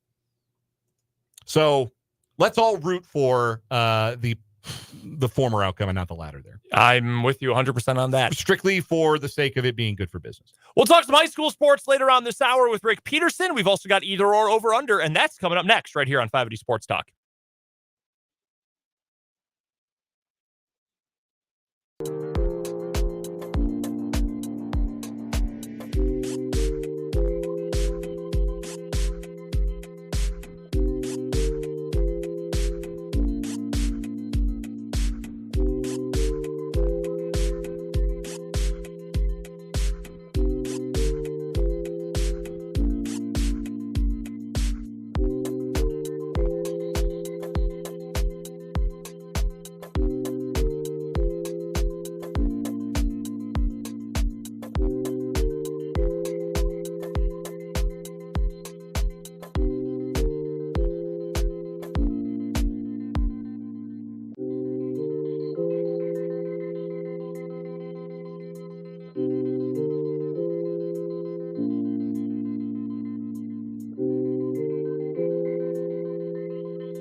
Sports Talk rolls on. Brendan, Dan, and Spencer here with you. Either or, over, under time. I will give you a berth in the Elite Eight. Over under for the most likely way Kansas finishes this college basketball season. Under would be eliminated in the Sweet 16 or first weekend. Over would be, I guess, Elite Eight or Final Four. I'll take the over. I'm leaning over too. I think they're going to be a 2 seed. Yeah. I think that, like, I think they're going to win their first 2 games. Going to be playing in Omaha. I would imagine, should be a pro KU crowd. Unless, I mean, KU might lose both their road games, and then they're an 11-7 Big 12 team, 11-7 in league play. Is that a 2 seed? I mean, I guess it sort of depends on how the rest of the league shakes out, right? That's true. I mean, no one's good in the league. Yeah. Well, I mean, everyone's good, but I mean, right now, no one's good on the road in the league. Yeah, Houston's 10-3 in the league. Iowa State's 9-4. KU, Baylor, Texas Tech are all 8-5. I don't know. I mean, how many more? Who does Baylor play the rest of the way? Just as a comparison example. I do not know. They get KU at home. They get Houston at home. They get Texas at home. They go at TCU, at Texas Tech. Could TCU and Tech beat them in both those games? Sure they could. I mean, we could end up with 3 teams that are 11-7, all of whom you could say, yeah, I could see them making a Final Four run. I do wonder how much, again, some of the advanced metrics hurt KU seed too, because all the bracketology has them as a 2, but like you look at KenPom, they're in the neighborhood Mid-teens. of like a 4. Yeah. Net rankings right now, they're I think they were 17th in the net going into last night when we were looking at it. So I think they're going to end up a 2 because I think they'll get one of those road games. I think they can go to Baylor and win. I think they can go to Houston. I mean, that would be for Houston, presumably for an outright Big 12 championship potentially. Like KU spoiling that fun. I could see that happening. Like, I don't know if it's likely, but it's not something that I just can't imagine. Right now, over at Bracket Matrix, which is the best way to either get links to bracketology or just see how the bracketology world views a specific program, there are 106 entries currently at Bracket Matrix. 98 of them have KU as a 2 seed. So they are right now, according to the people who are to varying degrees good at this, they are solidly on the 2 line. And I think if they get a 2, they should make the second weekend and then have at least 3 days rest before their next game. Yeah. That generally helps them. I would be very worried about that Elite 8 game, but yeah, I think they should get there. Yeah, I think they'll get. I think Elite 8 is about right. And like I said, I think they can win a national championship. So yeah, I'll go over there. Right now, for what it's worth, Lenardi, who's not really all that good at this, but he is the most well-known bracketologist out there. He's got KU as the number 2 in the West, which would suck. That's Los Angeles. Arizona as the 1. KU's pod the first weekend in Omaha would be Eastern Washington as their 15. Damn Groves brothers. South Carolina as the 7. New Mexico as the 10. If they had to play that game at the Pit, KU would lose. New Mexico at the Pit is the best team in the country. New Mexico anywhere else is a double-digit seed. I think KU could beat South Carolina, even though they're good, but certainly beatable. So I would have no problem with KU getting to the second weekend there. Then in the Sweet 16, they would end up playing Duke in all likelihood. That's the 3 seed in that region right now. So that's doable for KU. Certainly doable for KU. I have a similar one to yours. Okay. It's Kansas State women. Okay. Making it to the Final Four. Over under. If the Final Four is the over under, I'm going under. But if you made the Elite 8, I meant Elite 8. Sorry. If you made similar to the Elite 8, the over under might have to rethink it. Ayoka Lee, is she healthy? She put up 34 and 12 in 26 minutes on a combined 0 good ankles last night against a top 20 team, a top 25 team. It was preposterous. Jeff Mitty said basically he thinks she should be player of the year, even though she missed half the Big 12 games, and just watch her play. And clearly last night, what she did. Yeah, she's a freak. And I mean that in the nicest way possible. It's incredible, her touch around the rim. Like, you really got to watch her for 40 minutes to 60 minutes, 40 minutes to really get an understanding for, like, she will get the ball deep in the post, and it doesn't matter the angle she's got. It doesn't matter how many defenders are draped over her. She is getting that ball off the glass and through the net. There's nothing you can do about it. I would say they get to the Elite Eight. I'd be comfortable. I mean, Final Four is such a crapshoot, but I think K-State can get to the Elite Eight. I do too, especially if they could. I mean, they're going to be in range to maybe host first weekend at Bramlage. Which would be pretty awesome. Man, how cool would that be? Yeah, so right now, I'm looking at the top 10 in the country. I mean, it's a good top 10 nationwide. I'm just looking at the AP poll for this. I mean, South Carolina's the best team in the country. Ohio State, Stanford, Iowa, Texas, North Carolina State, USC, Va-Tech, Oregon State, K-State. That rounds out your top 10. Don't say Va-Tech. I did that intentionally because I know you're from the area. Virginia Tech people hate that. Same with Louisiana Tech. They hate La Tech. I did that intentionally. No, La Tech is acceptable, though. Like, it's in the conference, it's accepted. Is it really? Yeah. I just figured everyone hated that. I know Virginia Tech does. Yeah. I think K-State can get there, though. They've got one of the 5 best players in the country. I've got a quick over-under for the Kansas City Royals. The median ERA projection from the 6 projection systems Fangraphs uses, 395 earned run average for Cole Reagans. 395? Mm-hmm. I assume over would be better here. Over would be over 395. Under would be under. Okay, under then. Yeah. Under. No, I think Reagans is going to have a good year. I have no reason to believe he cannot. Maybe he won't be as dominant as he was last year. I have no reason to believe he can't look like a number 1 pitcher over the course of the year. Or if not a true ace, that he can look like a guy who's a true top of the rotation pitcher. Pitching in Kansas City, missing that many bats. I think he should clear that. What if I made it 350? Do you think he goes over or under 350? 270, excuse me. What am I looking at here? 347 combined ERA last year. Sorry. I would go over that. I just playing the percentages there. I would go over that, but it's I don't know. He's a year further removed from Tommy John. Usually guys get better command. That's true. Again, man, I his think peripherals were really good last year. I think he's got a good defense behind him. I'd go under 350 and feel pretty good about it. I think he's going to be I think he'll be one of the top 20 starting pitchers in the American League. I hope he is. I think he can be a borderline all-star based on what I saw from him last year. If that's the real Cole Reagans, he should be an all-star.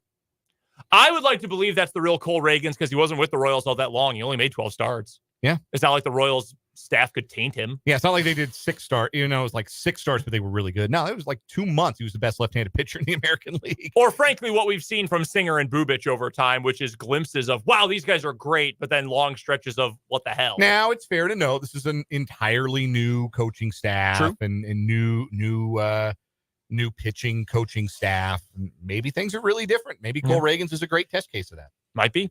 Coming up next, we have our Lewis Toyota High School Whip Around with Rick Peterson. Coming up on 580 Sports Talk.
It is our pleasure to be joined by Rick Peterson of TopSports.News for the Lewis Toyota High School Whip Around. We do it every Thursday at this time on the program and get Rick's unmatched perspective on high school sports in Shawnee County, which you can check out at TopSports.News. You can also find Rick on Twitter at Peterson_Rick. Pistol, you at state wrestling right now?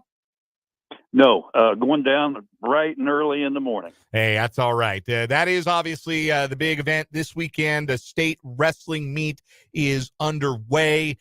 Give me an idea of some of the storylines we'll be tracking locally as we get our state wrestling coverage started. Well, I think both on the girls' side, both Shawnee Heights and Washburn Rural are in good shape to have a lot of medalists. I've been kind of monitoring that, and there were some upsets early on today, but both teams still have a lot going on. Boys' side, 6A is just getting started on the boys' side, and the Rural, I think Rural's my pick to win the whole thing, so I think they'll do very well. And then 5A was earlier, and Andrew Bonebreak is in the semifinals, and there's some, it's going to be busy. There's going to be plenty of locals that have a chance to get some hardware. You mentioned Shawnee Heights as Andrew Bonebreak into the semifinals at 138 pounds in Class 5A. With the last name like that, I feel like wrestling is kind of a fait accompli. Like you're going to get into a sport like wrestling with a name like that. Maybe even pro wrestling someday. Yeah. Yeah.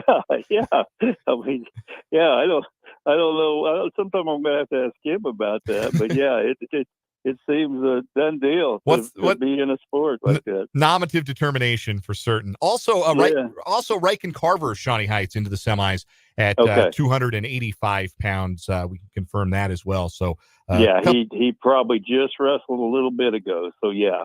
So Riken Carver into the semis in Class 5A, a pair of Thunderbirds into the semifinals. There were a couple of other Shawnee Heights and Seaman boys wrestlers that won first-round match before losing in round two. Then, of course, you have the wrestlebacks for all the round one losers. It's a busy time, and it's dizzying to try to follow it all for sure. But you will certainly be able to see coverage at TopSports.News on the high school state wrestling meets this weekend. You mentioned Washburn Rural's girls. Like they have been through some adversity this season, and they just keep finding results, bringing in new wrestlers to the team that have success. What is it about that program that has made it so successful from your perspective on it? Well, it starts with Damon Parker. I mean, he launched the program from the, when girls wrestling became an official sport, and they won right off the bat. They just treat it as a real priority, and a priority being that we're going to be in, no matter what happens to us, we're going to be in the hunt by the time late February pulls around. They won it last year without a champion. I think without anybody in the final. That's right. They just timed it and quartered it, and all of a sudden they're the champ. We're talking to Rick Peterson of TopSports.News on the Lewis Toyota High School Whip Around here on 580 Sports Talk. Pistol joins us every Thursday at this time to talk about all of the high school sports happenings. Regional bowling also underway this week, and some state qualifiers already. Regional bowling in 5A is today. Regional bowling in 6A was earlier, and a good showing once again for the Washburn Rural girls, Rick.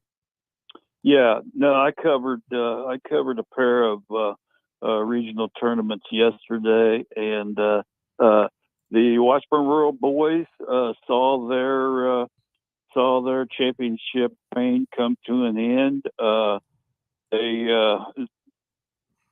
They just didn't have one of their best days, and it happens.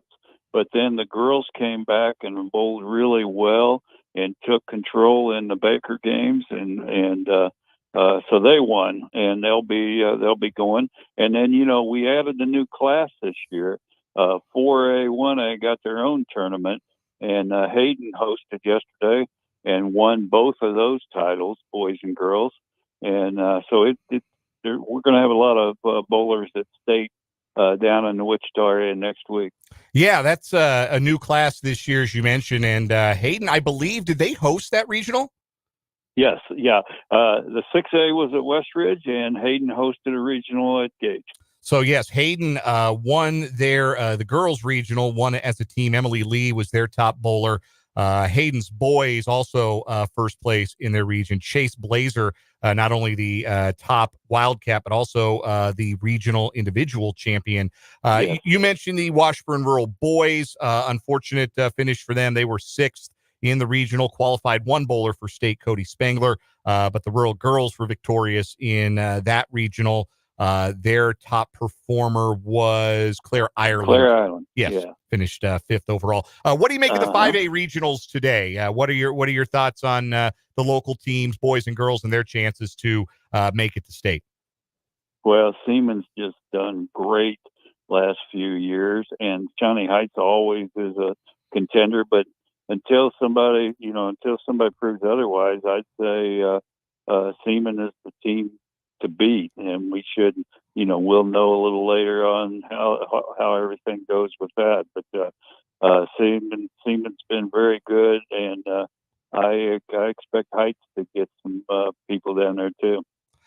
Our guest is Rick Peterson of TopSports.News, joining us for the Lewis Toyota High School Whip Around here on 580 Sports Talk. He covers high school sports in Shawnee County at TopSports.News. You can find him on Twitter at Peterson_Rick. Pistol, let's move to basketball. Tuesday night, top 10 matchup at the Birdcage. We had it here on our Lewis Toyota Tuesday Night Hoops doubleheader. Shawnee Heights girls with a win over Seaman for the first time since 2016. Knocked them off 57-51. Yes, that was a shorthanded Seaman squad. They didn't have their second leading scorer, Maddie Gregg, due to injury. But how impressed are you with that win by Shawnee Heights and the season that Bob Wells' T-Birds are putting together? Yeah, they went through a stretch where I thought that they're kind of faltering a little bit. They lost 3 in a row. I remember, I think it was, and they weren't close losses. I mean, Seaman beat them by 30 points. Yeah. Earlier in the year. So yeah, and then all of a sudden they just really stepped it up a few notches, and I thought they just played very well the other night. KK Emmett had a great game. Breezy Kennedy had a great game. Yes, Seaman was without Maddie Gregg, and then lost Jada Stahlbomber in crunch time to an injury. But if you beat a team by 30 the first time, I think you're still expected to win. And I know Matt Tinsley was disappointed. I mean, he just thought that they didn't play their best, particularly on the defensive end. Shawnee Heights boys were also victorious on that Tuesday night. Again, we had that game here on 580 WIBW, and their incredible run continues. 16-1 now since their 0-2 start. And you have seen many of Ken Darding's teams. When Ken Darding has a great team, those teams tend to do damage once the postseason rolls around. What do you like best about this Shawnee Heights boys team? Because they have really come on and been one of the best teams in the city this year. Well, first of all, defense. And that goes back, I first covered Ken Darding in the 80-81 season. Okay. Yeah. And he was at Silver Lake at that time. And defense has always been their trademark. If you want to play for Ken Darding, you're going to play defense. And that's a big part of it. But then the young kids are really starting to come around. Ontarius Emmett has just really been playing well, and he missed a couple of threes the other night early, and that was a surprise to me because I hadn't seen him missing too many threes lately. But then he hit a couple after that too, and he's just really been playing well. And they have several other young kids that have just come along and played well to back up your Garrett Sanchez's and your Brennan Dodges.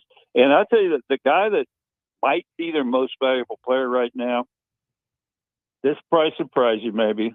Deacon Pomeroy. Because Deacon Pomeroy is that lunch pail guy that's going to get you a bunch of rebounds. He's now scoring more and more, and he just gives them that inside presence, that tough guy presence that a really good team needs. You know, it's funny. I was talking to Ken Darting before those Tuesday night games, and he brought up. I was asking him who he planned to start, and he brought up Pomeroy, and he used the word outstanding to describe Ken Pomeroy, not once but twice. And I asked my broadcast partner, Larry Latimer, is that a word Ken Darting? Because Lat knows Darting very well. Is that a word Ken Darting throws around lightly to describe a player? No, was the answer I got in return. So that kind of says it all about the way Pomeroy's played for that impressive Shawnee Heights team. Tomorrow night, in our Lewis Toyota High School basketball game of the week, Pistol, we've got Highland Park in their regular season finales at home against Washington. Should be a really good boys game. Nobody's played Highland Park tighter other than Wichita Northwest, who beat them in the TIT, but nobody in the Meadowlark Conference has played Highland Park tighter, and nobody all year has held them to fewer points than Washington did. Highland Park won the first meeting 54-49. The Highland Park boys, you know, the league that they play in obviously is really top heavy. And so with that comes some lopsided results in some of their league games. But when they have tested themselves this year, it sure seems to me, Pistol, like they pass them with flying colors. Yeah, you know, I didn't see the first Washington game, but I did see the Central game, Kansas City Central game. That was a very, very good game. And at the TIT, they played very well. That's probably a game that I think they should have won in the championship game, but they've been very well. Now, that game's going to be at West, right? That's right, Topeka West, yes. Okay. Yeah, you said home, but that's been kind of their home this year. Yeah, so. the barnstorming Scots, the running Scots, they're the barnstorming Scots this year. Yeah, the Lady Scots also wrapping up their regular season, and early on this year, they didn't play a lot of games. They only played 4 games before January 23rd, I think, and then they had to deal with a little bit of upheaval on their roster when Amelia Ramsey was granted a hardship transfer to Hayden. But they've kind of stayed steady and continued to win and developed some new standouts. And Rob Brown appears to have another team that can make a run at a back-to-back state berth. Yeah, no, that's what they've went through with the gym and losing arguably their best player and all that. No, he's done a great job with that team. I really like Primella Carter. I really like Angelique Gowan Britt. And it's just going to depend on who they draw. But no, they've had a very good season. We're going to have those games tomorrow night right here on 580 WIB WFM 104. The week. Our Lewis Toyota High School whip around comes to us every Thursday at this time with the great Rick Peterson of TopSports.news. Pistol, is always a pleasure. Enjoy state wrestling, and we'll look forward to catching up with you next week. Look forward to it. That is Rick Peterson. Again, find him at TopSports.news or on Twitter at Peterson_Rick. And of course, you can catch him every Thursday on the Lewis Toyota High School whip around. One more reminder, Lewis Toyota High School basketball game of the week, Highland Park against Washington. It's actually Washington and Schlegel co-oping for girls basketball this year. So Washington Schlegel in the girls game. We will have pregame coverage at approximately 5:15, 5:30-ish tomorrow. Those games are at Topeka West. You can hear them right here on 580 WIBW. Coming up in the 4 o'clock hour of the show, which AFC West team, other than the Chiefs, is best positioned for this offseason? Plus, what is wrong with you and some college hoops talk. That's all coming up in the 4 o'clock hour of 580 Sports Talk.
Let's get it. Hour number 3, 580 Sports Talk.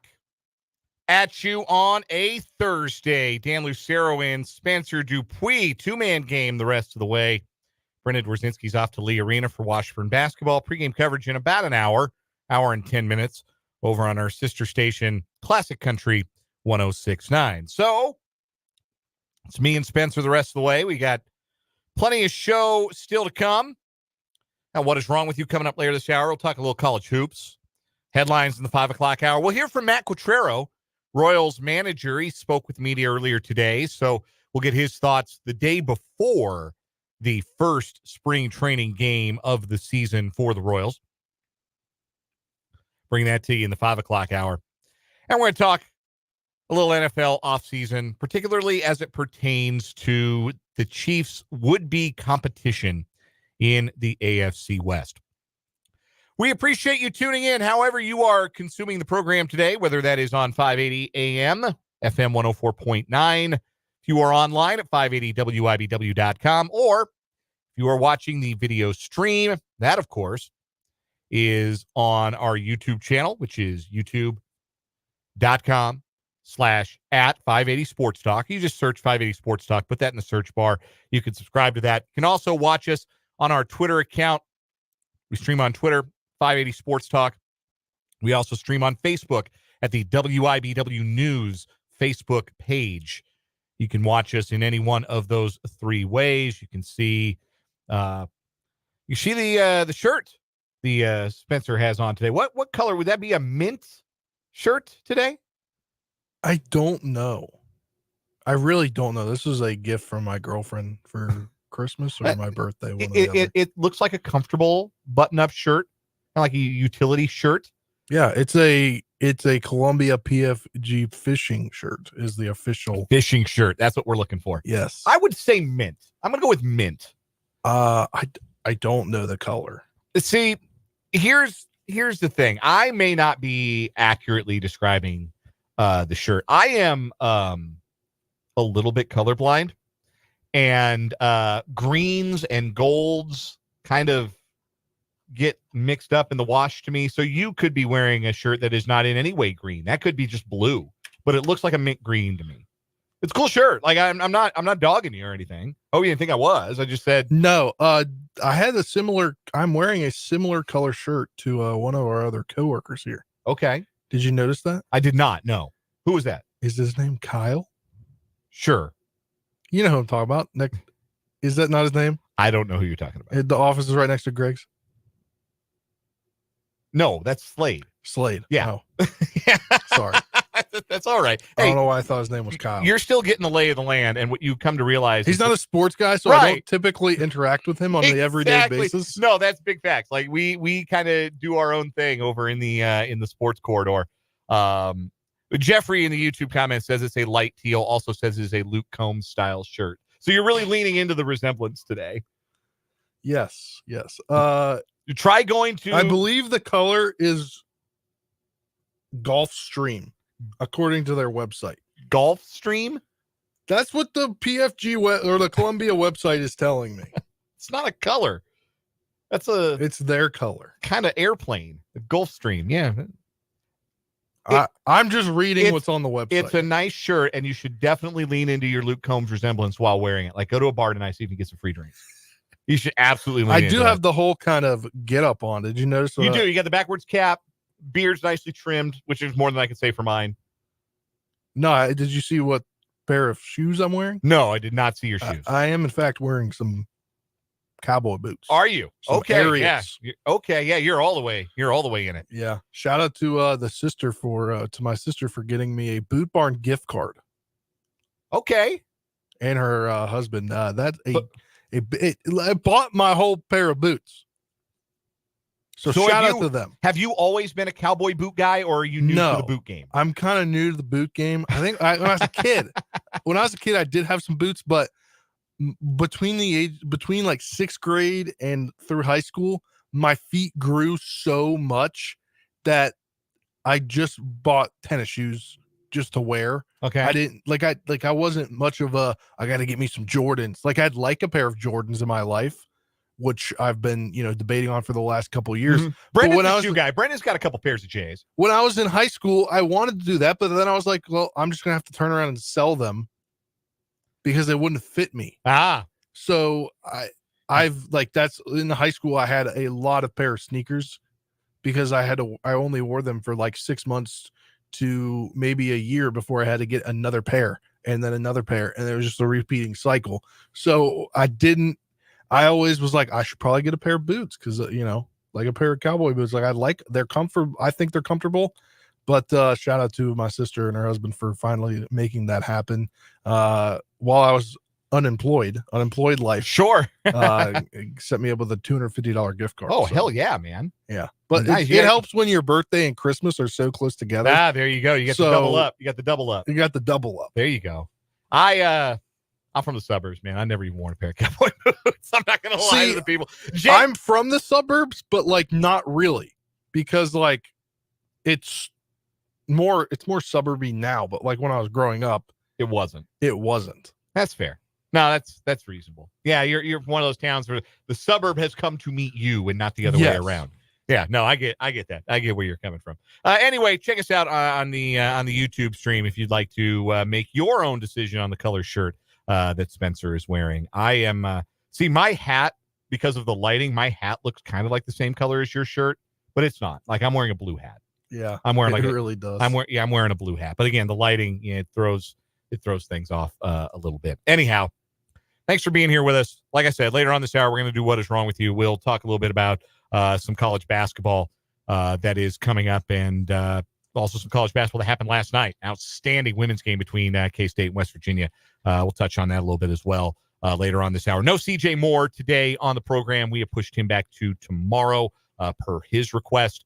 He would rather talk to FAU head coach Dusty May than talk to us. And we do not blame him for that, not even one little bit. He's got a job to do. So we will talk to CJ tomorrow and do a Big 12 breakdown on tomorrow's show. Well, I want to talk about this first.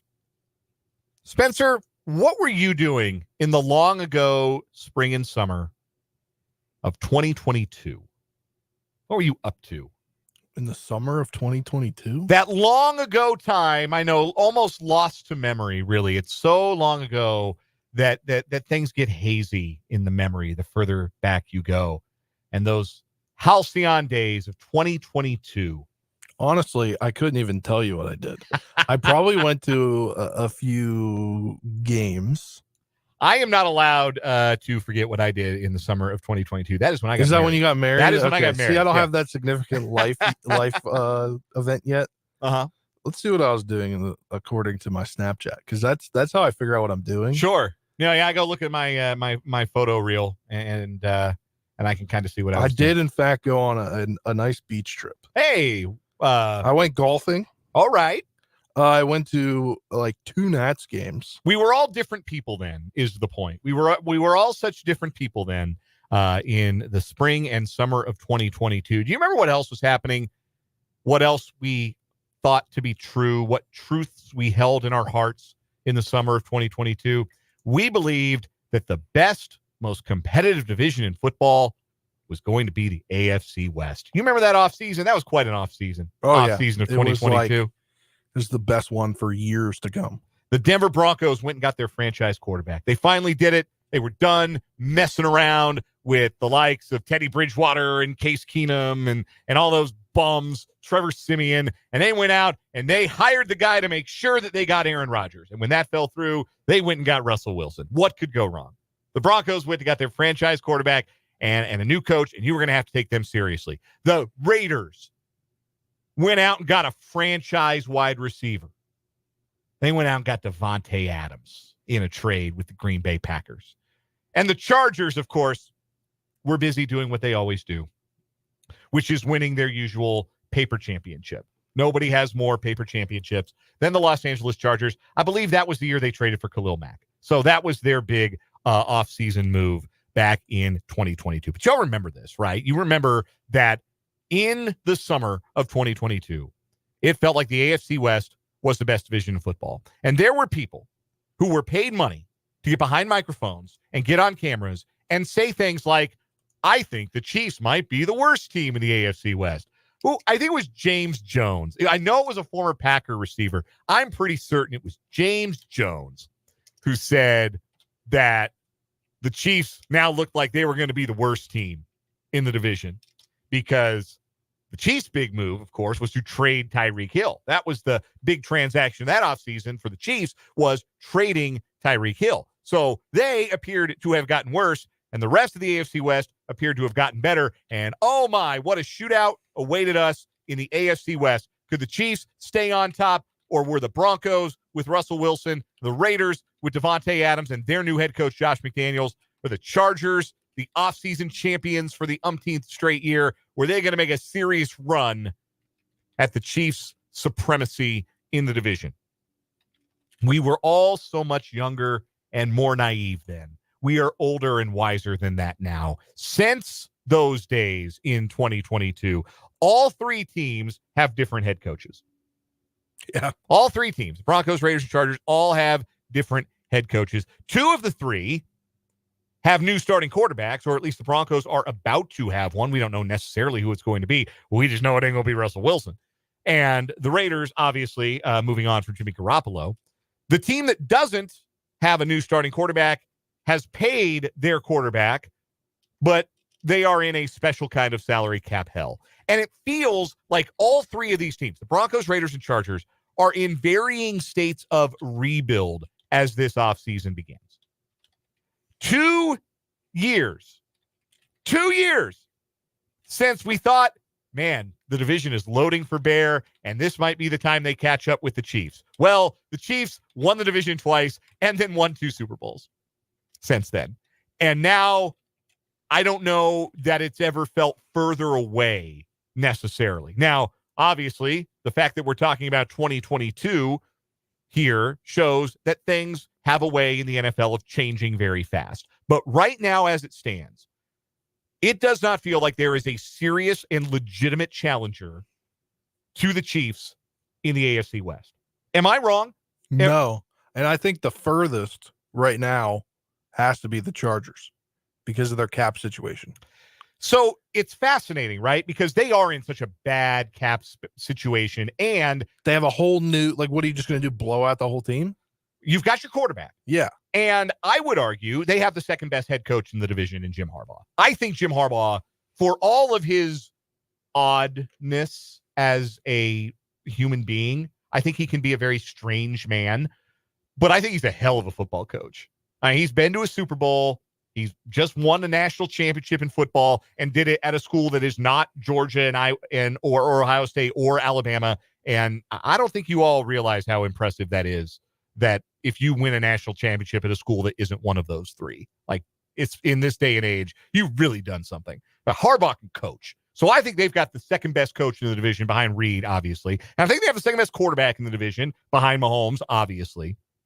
But their roster is so thin because they haven't drafted well. They have not supplemented their marquee talent well over the last few years. And I don't know how that gets better in one off season, given the salary cap machinations they're going to have to make just to put 53 men on their game day roster. They're going to have to make some cuts. We had Matt Verderam on the program on Tuesday, and he suggested he thinks they might cut Mike Williams, who's their number 2 wide receiver. He also suggested they may have to trade Khalil Mack or move on from Khalil Mack. And yeah, Mack's getting up there in years. Mack also had 17 sacks last season. And yeah, he's getting on in years, but he's the one guy that plays games. Joey Bosa is a great player. He doesn't play football games. He's never out there, which is a problem for a lot of these Charger players. It was a problem last year for all of them. That's why they bottomed out. But you can see whatever you want to see, I think, with the Chargers. You can see a team that absolutely has to take a step back and say, yeah, we've got to strip some things down. We got to get the salary cap situation under control. We've got to draft really well for a year or two to build up the depth that we need to contend. And you can also say they've got the second best head coach and the second best quarterback in the division. And why shouldn't we try to win as much as we can while Justin Herbert is our quarterback? You don't have a throwaway year with a franchise quarterback. So if Justin Herbert is that guy, and again, Justin Herbert is another guy that you can look at and look at in a whole lot of different ways. If Justin Herbert is that guy, then shouldn't the Chargers expect to be reasonably competitive no matter what the rest of their roster looks like? Maybe I'm being unfair. My criticism for Justin Herbert has nothing to do with his physical traits and has everything to do with, if he's such a good quarterback, why don't his teams win? Exactly. And I mean, I think right now it's hard to say what they're going to do this year. You could go so many different ways, but the one thing that we know for certain is they have to cut some money. They have to shed some salary cap. Talk to me again in June, and maybe we have maybe there's a different way that the season could go, but you have to figure out who they're going to cut. Are there guys that are budget guys that you can get that can come in and take those roles on, or are you going to draft somebody, especially at the receiver position? Well, they drafted a receiver last year. That didn't work out. Yeah. You're going to draft a Quentin Johnson. Now, again, brand new front office, brand new head coach, totally different way of looking at things. We'll see how this Charger front office operates. But yeah, they're an enigma. No question about it. The Raiders. They're right behind them. Like it's 3-4 are right close together with the Raiders, especially because they have Aiden O'Connell now. Yeah. Like, I respect that Antonio Pierce is restoring the feeling with his comments and trying to bring back that Raider style, right? That Raider attitude. Like, the Raiders have a historic identity that they have gotten further and further and further and further away from on the field over the last 20 years. And I respect that Antonio Pierce is trying to restore that feeling. But if the whole thing with the Raiders is commitment to excellence, how committed are you to excellence if Aiden O'Connell's your quarterback? So are the Raiders a team that, hey, we're going to give this another go with O'Connell because we thought he was the best quarterback in the building last year. We were good enough to beat the Chiefs with him at quarterback. Let's see if we can run this and give it a look and maybe take a swing at a developmental mid-round quarterback in the draft this year. Do they say, we want to be a real player this year, we're going to cut Garoppolo, and we're going to look at maybe bringing in one of those? We talked about the veteran quarterbacks in the 2:00 hour. Like, if the Raiders want to go win, I don't think that Kirk Cousins makes them an AFC contender, but he sure as hell makes them better than they would be if Aiden O'Connell was their quarterback. So they're a mystery this offseason. They can't really go into training camp with O'Connell as their guy, right? Like, that can't happen. Not if you're committed to excellence. Not if you're the Raiders. Do you think they could be a team that, this is just off the top of my head, could sign Jacoby Brissett and ask him to go start for them next year? I like the thought of, if they really like O'Connell, I love the thought of a veteran backup like Brissett. I do. But I just, that literally just randomly popped in my head. I can't imagine they like O'Connell that much. And then you have the Denver Broncos. And I know they went 8-9 last year. That roster sucks. I look at that roster and they've got to make some moves. Like, Justin Simmons has been the leader of that defense, and he feels like he might be a cap casualty. They don't have defensive playmakers outside of Simmons and Patrick Surtain. Offensively, they don't have a lot of playmakers on that side. And then what are they going to do at quarterback?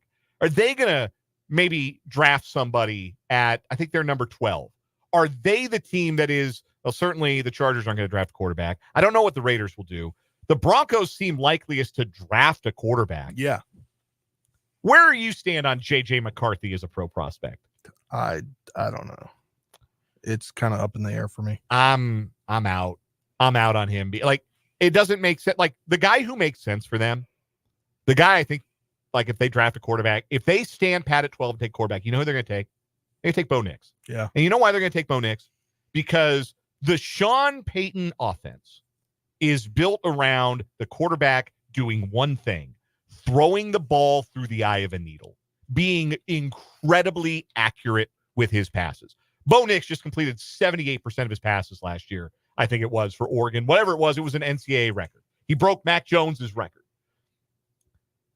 For me, that's the trait that I think Sean Payton is going to be more enamored with than the athleticism and the size and maybe even the arm strength of McCarthy. I mean, there are a lot of people tying McCarthy to the Broncos at this stage, all the mock draft stuff. I think Nix is the guy they draft if they're going to draft somebody. But they're going to have to build through the draft, and they're going to have to make a cut or 2 or 3 because they're $25 million over the projected cap. Yeah, like that's why a guy like Justin Simmons, who's heart and soul of their defense, is maybe not going to wear that uniform next year. That's a big deal. He's been a big, big part of what they've done defensively. And they have been legitimately, outside of a 5-game stretch to start last season where they looked like the worst defense in football history, they were pretty solid on defense the rest of the way. The most well-positioned team. That's ultimately the question. When it comes to being able to sign free agents this year within the AFC East. The West? Or West, excuse me, will be the Raiders. Yeah. They have $42 million. That's a lot of salary cap room. They can make a splash. The Chargers and the Broncos are going to have to juggle their rosters a little bit. The Chargers, though, at least they are the team that has their quarterback. Who's the new GM for the Raiders? Tom Telesco. The Chargers. The Chargers GM. So do you think that they're going to poach potentially some of those guys that are going to be cap casualties? That sort of feels. They can throw a little bit of money at them. Yeah, that sort of feels like a possibility because you always see that, right? Like coaches bring in their guys. Like how many former Saints did Sean Payton bring to the roster last year? And GMs might feel the same way about, quote unquote, their guys. This is the saddest headline I've ever read from Sports Illustrated. This is a Sports Illustrated headline from Raiders Today. Raiders need Telesco's draft history to translate over. Buddy, Tom Telesco's draft history is why he's not the general manager of the San Diego or the Los Angeles Chargers anymore. Jar. Call him San Diego again. We got a jar, an imaginary jar. We violate. We get a name wrong. We get a division wrong. If I may have called them the Oakland Raiders earlier in this segment. I'm almost certain I did. So I owe the jar twice. Man, if you're hoping for the same level of draft success for your team than the Chargers have experienced, quote unquote, the last handful of years with Tom Telesco, that does not speak highly for your expectations. That you are doomed to be disappointed in that regard. So, yeah, that's another thing that complicates it. The Chargers have brand new front office, like totally brand new head coach, fresh coat of paint, trying to find out. Do you remember when the thing was people were saying so-and-so player didn't get a text from Harbaugh? No. Oh, so Harbaugh was texting a bunch of the players like, hey, happy to be your head coach. Can't wait to get in and meet you during OTAs or whatever. Uh-huh. And there's apparently players that hadn't gotten the text messages. Okay. And they're like, are they the guys getting cut? That could be a tell. That would not surprise me. So Joe Horitz is the new GM of the Chargers. I didn't have the name. He came from the Baltimore organization, which I would hire people from that organization. Did you hear who's a guy that's potentially going to get cut by the Chargers? Who's that? Joey Bosa. See, like I could see that because he's got a monster cap hit, and again, and Khalil Mack. Well, we talked about Mack. We talked about him possibly being a guy they trade this offseason. But like Joey Bosa, great player. He doesn't play football games. He's never out there. He's dealt with a lot of injury concerns, and maybe that is a reason to walk away from his contract. But we don't know what it's going to look like for the Chargers. But the general managers of those other two teams, the Raiders and the Broncos, like George Payton has been a disaster as the Broncos general manager to the point where I don't know how he still has a job. And they're going to let him make the number 12 overall pick this year, which is mind-boggling to me. So if you get Mack and Bosa off the books, you'd have $43 million in cap space, or roughly around 40, I guess, depending on what's dead. And then you can start to address what the real problem is for the Chargers, which is they just don't have any roster depth. Exactly. They've got like 6 great players, and then it's just a bunch of chaff on that roster. You gotta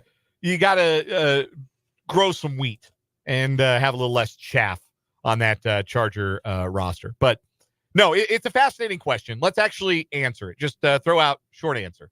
Of those 3 teams, which team, because the Chiefs are going to be the favorites in the AFC West again. If you had to say right now, without knowing a thing about how the offseason is going to proceed, but just based on what you know about where they draft, what you know about their cap space, what you know about their front office, what you know about their coaches, if you had to pick a team right now to finish second in the AFC West next season, which team would it be? I would say Raiders, just because they can bring in guys and be good for a year, even if their quarterback is not great. I would say Chargers, best head coach, best quarterback. Do you think right now, will there be a playoff team from the AFC West that is not the Chiefs in 2024? I don't think so. I think so there'll be a big gap from first to second. I think you're probably right on that, but it's going to be very interesting how those off seasons unfold. We're going to take a break here on 580 Sports Talk. When we come back, it's What Is Wrong With You time on the program, 580 WIBW.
It is What Is Wrong With You time here on 580 Sports Talk. Two new stories today on the show brought to you by Top City Metal Supply. Who cuts the metal you need, your specifications, saving time, money, and material. Never settle when it comes to metal. Top City Metal Supply on South Peak Boulevard, halfway between Frito-Lay and Forbes Field. Our weekly champion, Mitchell Vest, the guy that wore a kilt to a couple of antique shops in the Houston area and was putting things in his rectum. I promise that will be the only time I say the word rectum in this segment today. Well, okay, that time and then the time I just did. I won't say it again. But what about the time when it wins the daily or the fight for the weekly champion? Wow, we're saying we're going to move it on to Friday. We're not going to let these two new stories compete. I don't know. I mean, yesterday nothing competed against it. We have a lot of confidence in our guy who just had a real desire to place things where the sun did not shine. And hey, I made a promise to the people I'm going to keep it. And put them back on the shelves and ruin them. And the things had to be destroyed. And both of the owners of the antique shop are pressing charges against him. And I hope that he is prosecuted to the fullest extent of the law, because that is gross. Anyhow, two new stories today. Spencer, I'm going to let you go first. What have you got? Speaking of gross, just reading this story, I cringe and want to puke. Okay. Because I just think it's disgusting. But a Florida man has been chowing down on raw chicken daily in a bizarre challenge to find out if eating raw meat is as horrifying as it seems. Hey, it is. Next question. John, who has chosen not to share his last name for privacy reasons, has been filming himself eating slabs of raw chicken and chugging raw eggs for his 400,000 Instagram followers for more than a month now. He said he plans to eat raw chicken every day until he, quote, gets a tummy ache, end quote. Eating raw chicken is strongly advised against because it could cause bloody diarrhea, fever, vomiting, stomach cramps, parasites, and more. You didn't have to read those words. We already said what I said. This isn't the first time John has experimented in raw meat. In 2021, John said he would sit outside Whole Foods and try different raw meats, including beef, kangaroo, and veal brain. Veal brain? That's what it says. Earlier this month, John spoke with Vice, I believe the internet magazine, to talk about how and why he decided to take on this challenge of eating raw meat again. He said, quote, "I got really into researching weird diets from around the world. I got into many YouTube rabbit holes about how eating meat is actually really healthy and became obsessed," he told the outlet. In Japan, they have raw chicken on the menus. I don't think it's raw chicken itself that will kill you. It's more that they're just doing, it's more what they're doing to the animals in the factories. Okay, so he's supposing that it's the free range nature of his raw chicken that actually makes it okay. Not the fact that it's not cooked, just that there's not the chemicals he expects to be used in them in the factory farms. I love. Yeah, I got a couple more tidbits from the story that sound interesting. I love this quote from later in the story. I'm sorry, I'm stealing your thunder here, but I love this quote so much. If something happens to me, it's my fault. But I'm pretty sure what I was just about to go into. If something happens to me, it's my fault. I feel like though, I'm pretty sure I'll be fine. Yeah.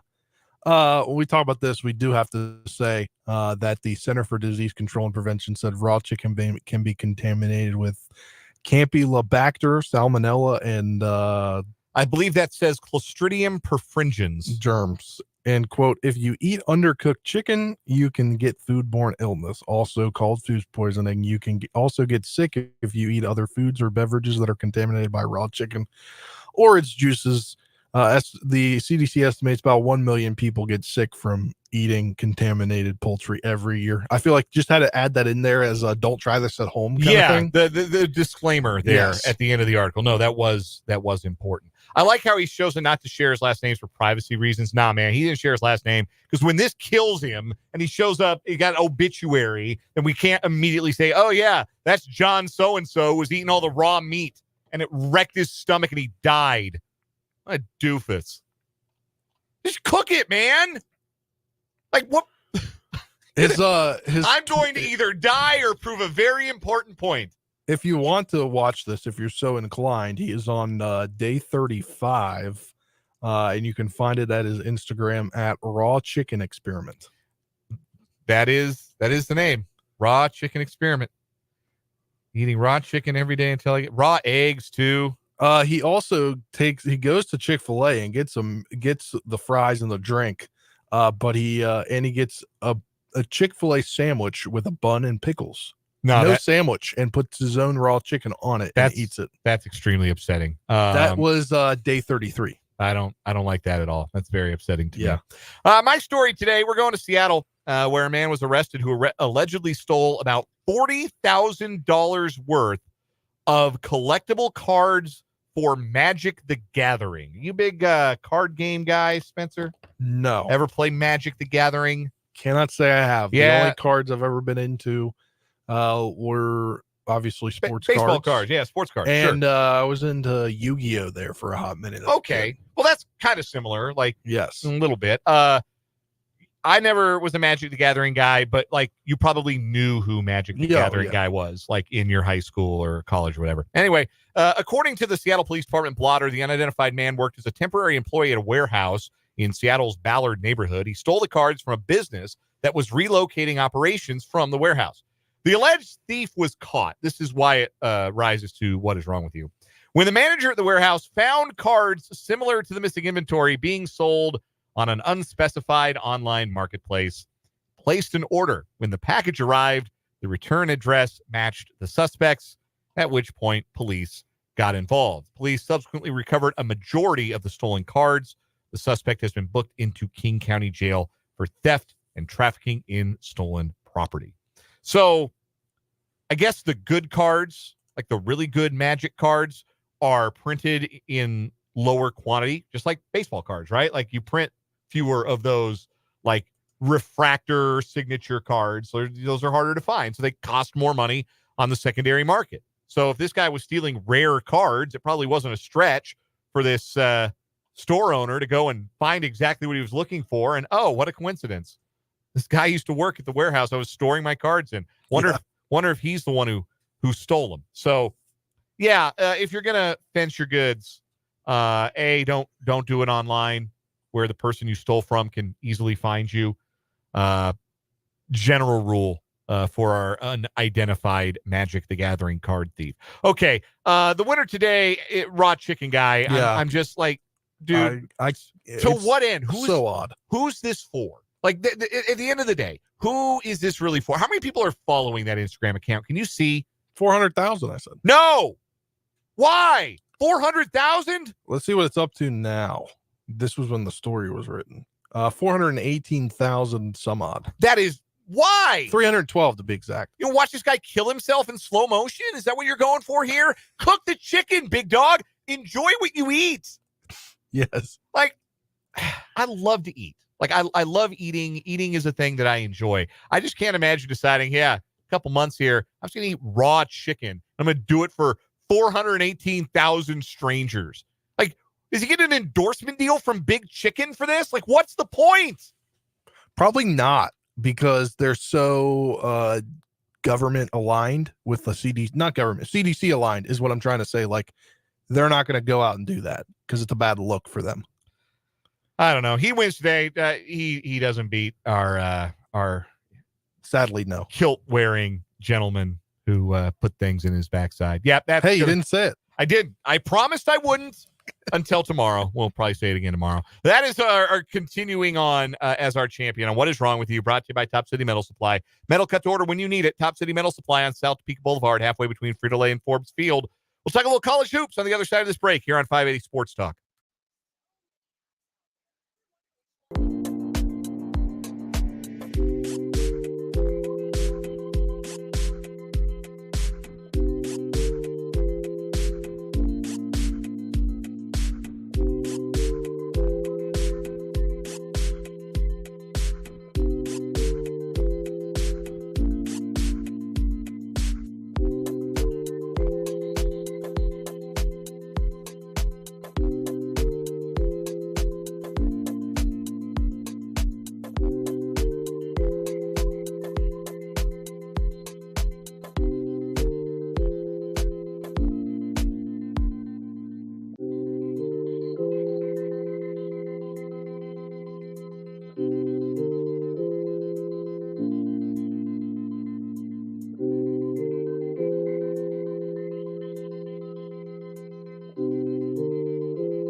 .445 on 580 Sports Talk.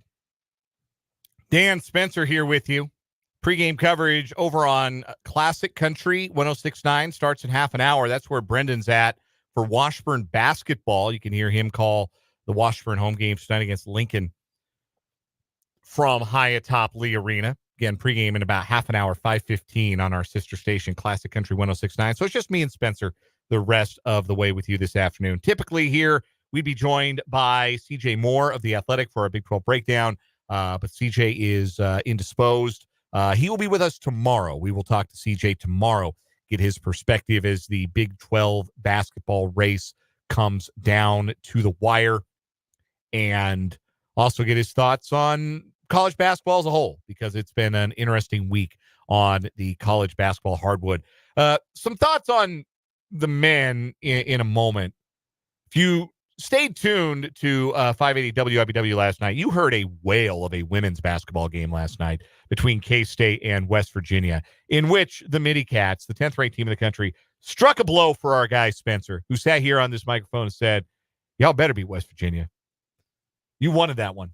You wanted that one. That was a little more personal for you than any K-State game has been since we've had you on these airwaves as a proud alumnus of Marshall University. Go Thundering Herd. Still hoping that we get a Manhattan first round and Marshall makes its way to Manhattan if they can continue their success this season and win the Sun Belt. Because again, there's a new coaching staff there. So, and they lost a bunch of games. So they played like 3 D2 games this year, I think. So their rankings aren't up there. That's true. Their coach is great. She came from a Division II school in West Virginia, Glenville State, which they won national title, I think, in 2021. Okay. But they're having a fantastic season. 20 win mark for the first time since 2015. How about that? And actually, since the first time, I think, in their regular season, that's all 20 wins since 85 or something. A very real possibility then. K-State got the big win last night over West Virginia in overtime. They are, I would imagine, moving closer to feeling like they could potentially host some games in the first and second round of the tournament. I'm trying to pull up some of the more recent bracketology here. Kansas State right now is a 4 seed, according to the herhoopstats.com bracketology. That is new as of this morning. Right now, they're sitting as a 4 seed in one of the Albany regions. They would have Drake, Notre Dame, and South Dakota State in their little quadrant. Notre Dame is the 5 seed. They got one of the best freshmen in the country, Hannah Hidalgo. Number 1 seed in that bracket would be Ohio State. That's what her Hoop Stats has to say. ESPN doesn't update theirs. Their women's version of Joe Lunardi apparently sleeps and has hobbies and isn't held hostage during the NCAA basketball season and required to submit new bracketology every 15 minutes. Yeah, and I mean, there was a lot of good games last night, so obviously things would change along the way in women's college basketball, because I saw yesterday's. Maybe it was yesterday or the day before they had put out. I think they do it once a week, not every other I day. think that's right. I think it's once a week. Most of the places you go to get that would give it to you once a week. But yeah, right now it's Kansas State kind of hanging around that 4 line. We talked to Tim Fitzgerald about this yesterday on our Wildcat wrap up, that if they keep winning, if they end up if they win out in the Big 12 and they make a deep run in the conference tournament, they may not win the conference, but they'll have an opportunity, I think, to move up, maybe get a 3, maybe with a healthy Aokali. The committee is more likely to look at their results with her on the court and maybe dismiss the games where she did not play and Kansas State did not maybe look like a top 2 seed in the country. So a lot to be decided there, and I don't think I can speak with the same kind of authority on how the women's tournament gets seeded the way I feel like I can on the men, because I've been following the men's game longer and with more details. Most of us have. But last night's win was a big one. Boy, they tried to give it away. It was a horrifying final minute. K-State couldn't make enough free throws. West Virginia scored at the buzzer. They went the length of the floor in 6 seconds and scored to send the game to overtime. But Aokali on half a good ankle went for 34 and 12 in 26 minutes of basketball. That's just ridiculous. And I can only imagine her final form, if she could stay healthy in the NCAA tournament. Yeah, they're going to have to massage her minutes a little bit, and that may cost them a regular season game or 2 the rest of the way. They got, I think, 4 left. I think they're 3. Oh yeah, 12. Yeah, you're right. It's 3 because they're 12 and 3 in the Big 12, in second place in the conference. They play the Sunflower Showdown Sunday, and then they play Wednesday, and then next weekend, and then that's the second. Because their tournament is the week before the men's tournament, because they run them both in Kansas City. So a top 4 finish looks all but assured. for the K-State women, which means they'll get a double bye. Both conference tournaments are going to the 14 team. You got 2 pigtail games on the first day, and you got 4 pigtail games on the second day, and then you get top 4 seeds get a double bye, and you've got quarterfinals, semifinals, finals. The men and the women doing the tournament the same way. The other news from the men's game that is going to bear taking a look at moving forward is Bill Self spoke to the media earlier today, saying he's not sure if Kevin McCullough is going to be able to give it a go against Texas on Saturday. Now, McCullough did play last Saturday and played fairly well in the win over Oklahoma, but even with the week off, you got to imagine that whatever's nagging McCullough must be worse than anybody's letting on. If even with a full week off of games, they aren't 100% sure he's going to play on Saturday at this point. Well, too, they haven't practiced a lot. They were off completely yesterday. And they needed, they're just starting Texas prep today. So that he spoke before practice. So he was just saying what it was prior to getting, like, they got 2 days of practice. So it could be totally different. He could just be saying that for coach speak reasons, It could be, but they need McCullough, obviously. I don't think that's breaking any new ground. If they were not to have him against a Texas team that comes in needing some wins, I think to solidify their tournament bona fides. And they come in, I still think they've got the best road record of any team in the Big 12 in road games. I'm going to double check that right now, but I'm pretty certain that nobody's playing better away from home in the Big 12 than the Texas Longhorns, who are 3-3 on the road. Okay, they must have lost their most recent away game. They're 3-3. Would you care to guess how many teams in the Big 12 have a winning record on the road? Maybe 1. 0. The answer is 0.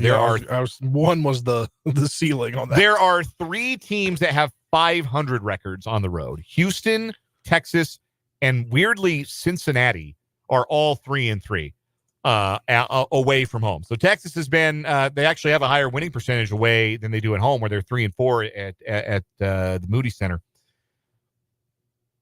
Kansas at home is usually a pretty safe bet, no matter who plays. But it would be nice for them to have McCullough against those wings and guards of Texas.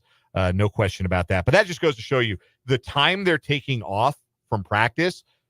That to me is really revealing that Bill Self is prioritizing health and energy levels of his big guns and understands that we may not be a great February team as a result of this, but this is going to make us a better March team if I'm not cracking the whip in practice in maybe the way that he has in years past. Well, I think it doesn't help with the schedule that they've had to play on the Saturday, Monday. Yeah, they've had all those quick turnarounds, and you understand it to a certain extent, right? Because they're a marquee team. Like, they're going to be on Big Monday more than Oklahoma State or Cincinnati. That's just the way the league and the network partners want to schedule Kansas. But it does make for a bit more of a grind, and those quick turnarounds do make you think a little harder about getting some rest. They don't have another Big Monday game. That's true. They are done with Big Monday. There was one conference game last night. Oklahoma State went and beat Cincinnati. That was a big blow to Cincinnati's tournament hopes. They're off the 68 seed line right now, according to Joe Lunardi, losing at home to Oklahoma State. Oklahoma State won back-to-back conference games. They're up to 4 conference wins. If you'd asked me 3 weeks ago, I didn't think they would maybe get any. And they're now tied with UCF and West Virginia at the bottom of the league. So they're still playing hard for Mike Boynton. I still don't think he survives the season, but they're playing hard for him. Houston in front. Everybody now has played the same number of games. So everybody's caught up. Everybody's at 13 games. So you got a 5-way game sprint to the finish with Houston at 10-3, Iowa State at 9-4, Kansas, Baylor, and Texas Tech all 8-5. We'll take a break here on 580 Sports Talk for the top of the hour in the news. In the 5 o'clock hour, our 580 Sports Talk headlines. We'll hear from Royals manager Matt Cotrero and much more. You're listening to 580 Sports Talk on 580 WIBW.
Let's get it. Final hour of the day here on 580 Sports Talk. How's everybody doing out there? Hope you're enjoying your Thursday afternoon/evening in the capital city or wherever you're hearing the sounds of our voices, whether that's on 580 AM, FM 104.9, online at 580WIBW.com, or via the YouTube video stream, our YouTube channel, 580 Sports Talk, our Twitter handle, 580 Sports Talk. We're on Facebook at WIBW News. If you're watching, listening, however you're checking us out, we appreciate you being along for the ride on this Thursday. Dan Lucero, Spencer Dupuis with you for this final hour. Again, Brendan Dworzinski out for the remainder of the show. He has turf toe. That's a joke. I don't know why I said that. He's got Washburn basketball. You can hear him in 8 minutes. Yeah, the Ichabods are about 23 minutes from tip-off at Lee Arena. The women start, and then the men in the second game, a doubleheader. They take on Lincoln in MIAA play. You can tune in 8 minutes for pregame coverage over on our sister station, Classic Country 106.9. Or you can just stick around and hang out with us. I mean, it is always kind of weird to tell people, hey, you can go listen to this other thing while we're still doing the thing that we're doing. But it's there. It's there for you. Washburn basketball, a Classic Country 106.9. Brendan Dworzinski on the call. That's why it's just me and Spencer the rest of the way hanging out with you. We're glad you're hanging out with us. We invite you to participate in the show today. You can comment in the YouTube live chat where Mark informs us that today is National Chili Day. Spencer, where do you come down on chili? It's good. Okay. Not all the time. You don't have a strong... I am not a big chili guy. You ever make your own? No, but my dad makes amazing chili. So what's the foundation of the best chili? Your dad's chili. Like what's the foundation? Ground beef and beans. Ground beef and beans. All right. That's, some people really like chicken chili. Yeah. But no, I'm with you. Do you know what today also is? What is today? It's also National Margarita Day. National Margarita. Now we're talking my language. Now we're talking my language. National Margarita Day. I may have to go celebrate that one. Chili Day and Margarita Day. Yeah. As Mark points out, this is not like conducive weather to like a hearty bowl of chili. Like chili is great fall, winter food. It's 63 degrees presently in the capital city. It is a conducive day to a margarita, though. But yes, you can sure have a margarita today. That's a fact. It's not quite like porch sitting weather, but you can enjoy a margarita on your couch. I have many times. So how many? 1 margarita, 2 margarita, 3 margarita? Do you know where I'm going with that? You don't know where I'm going with that. I don't know that song. That is a Luke Bryan song. Okay, my wife likes Luke Bryan. And it played during COVID all the time when I was doing my internship. Okay. And it would play. It felt like every day between 4:55 and 5. We went on air at 5:06. So we walked the hallways and, sometime between 4:55 and 5:05, it would air on the country station, in the sister country station. Okay. So every day. That had to have been intentional from your program director, you think? I don't know, but I wanted to never hear that song again after the end of my internship. I can imagine. Maybe I'll find a place to get a margarita tonight. Second straight night, your boy is fending for himself. Second. Yeah. My wife is a teacher, as many of you listening to the program may be aware that my wife is a teacher and they have conferences this week. So those are long nights for Abby, and they are nights where I am forced to fend for myself. Last night, I spent over $10 at Taco Bell. How much over $10? It's not for me to say, and it's not for you to ask. But I ate like a pig at the Taco Bell. I almost forgot to eat last night. Almost forgot to eat. Man, I've been there. Well, you come home, you get home at like 6:10-ish. Yeah. For me, around 6:10. Sure. Yeah. And then where I live at the current moment, it is a communal washer dryer. Yes. So you wanted to do some laundry. So yeah, I was like, well, when I went down and checked, there was like 10 minutes left on some, or one, and then 15 on the other. So I was like, oh, let me just come back here in about 20 minutes. Sure. So I didn't want to make anything. Right. And then it's like 28 minutes, I think, is the length of the washer. So then, like, if you're making something, you're either going to have to eat it fast in that 28-minute span. If it's going to take you like 10, 15 minutes to make. Yeah. Because I like to enjoy my food. No, I respect that. So I tend to wait till the 45-minute dryer time. Sure. That's what I've come to do in the last month. And then it was like showtime, 8:00. Oh, Because I talked to my mom on the phone, talked to my girlfriend on the phone, and then like no, I get it. it was like, hey, make sure you get all this stuff done. Hey, get this done. I get it. So then I was like, oh, I gotta go pay some bills. Had to pay some bills last night. Sure. And then it was 8:45, and I was just making something to eat. I've been there. I've lived that life as a single man. I will be grabbing something on the way home tonight. I do not know what yet that will be, but I will be fending for myself. I will not be making anything. I like to cook. I just don't have the energy to do it at 6:00, 6:10. And like my wife's been home from work for a couple hours at that point, and she's, ready to eat. And so I'm not want to sit and, cook for an hour and eat some at 7:30. So if I make something, it's usually something I throw in the crock pot and it cooks while I'm here. Yeah, that makes sense. I got a couple of crock pot recipes. I'm really good. Really enjoy Christopher on the YouTube comments. So we all know you don't really buy Taco Bell, you merely rent it. I can agree with that statement. That's a good line. Again, we should go to that place that there's this one place. I don't want to name it out by name because I don't know if they sell this particular drink, but there is that one place where you can go. I think there's one right down the road, and you can actually get carry out of an alcoholic drink. Oh, yes. So wonder if they have margaritas. They do. Can confirm. There's an idea for you. Never had one, but can confirm. Maybe they got a deal. Maybe Spangle's got a deal on margaritas on Margarita Day. Who can say? I honestly didn't remember what the name of the place was, so that's why I was that's like, fine. I'm just not going to say. You're going to see their commercials so much that it will never leave your brain after that. Them or their jingle. Appreciate the participation in the YouTube live chat. We do have a text line 785-272-9429. I don't know that it's up though. Yeah, you may be aware that text cell phone service have been struggling today. Perhaps they have been struggling for you. They have been struggling for us on our end of the text line. So if you've been texting the show today and you were dismayed that we haven't read any of your witty texts, we haven't gotten any.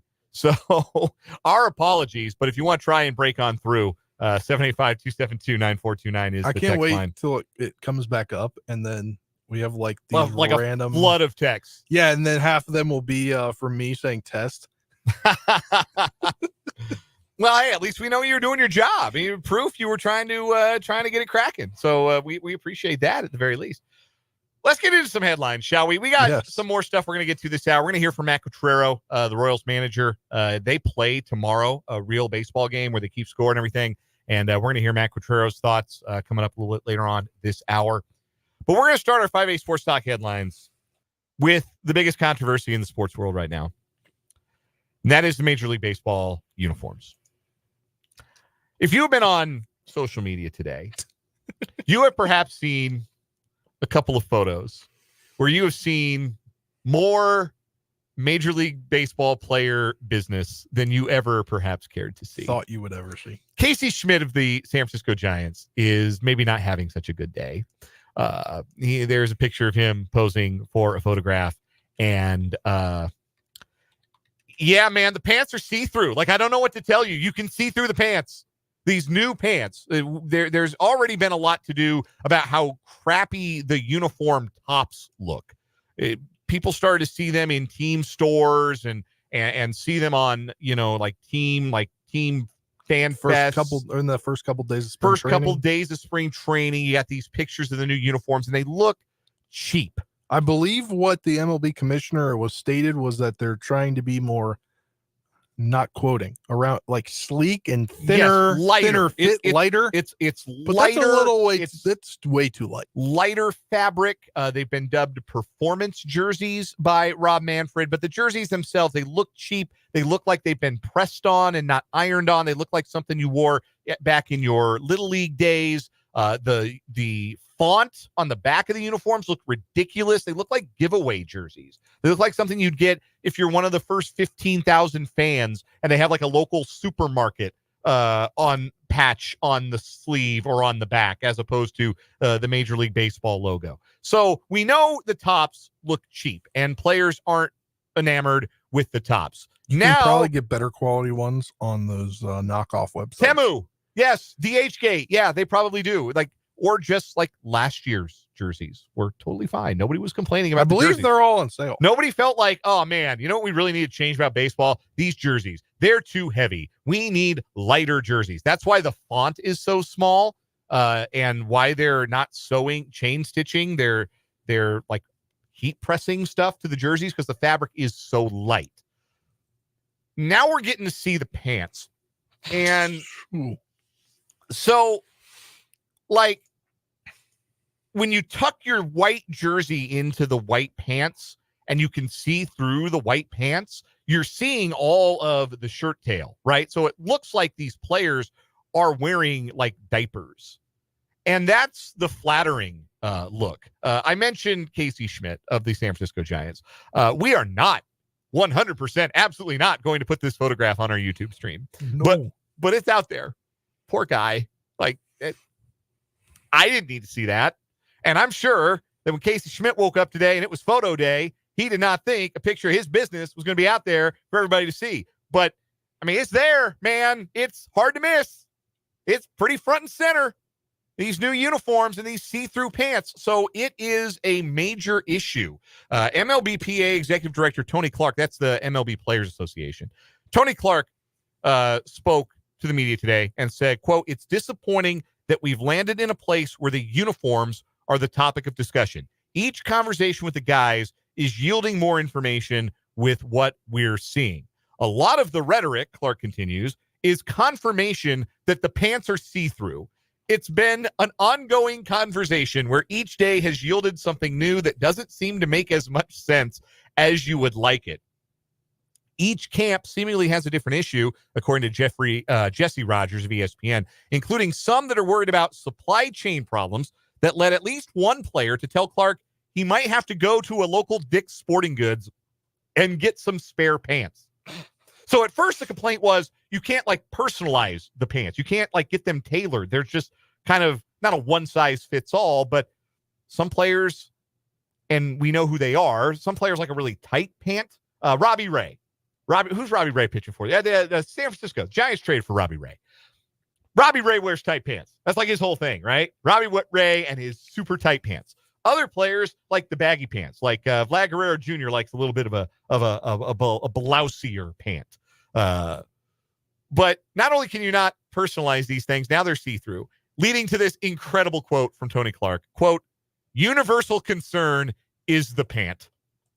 Yes, I think the world would agree after Twitter did this one. I'm concerned with the pants. I ain't got to wear them. I just got to watch baseball all year, and I'm not trying to see anybody's boys out while they're, catching or like trying to take a low throw and stretching at first base. Like, we don't need to see this. It's bad. And I don't know what the end game of this is going to be, but you remember this was a while back. I know you don't follow the NBA as closely as I do, and I'm not like NBA super fan over here myself, but do you remember when the NBA tried to change the ball? Yeah. And they went to that really bright orange ball, and the players all hated it.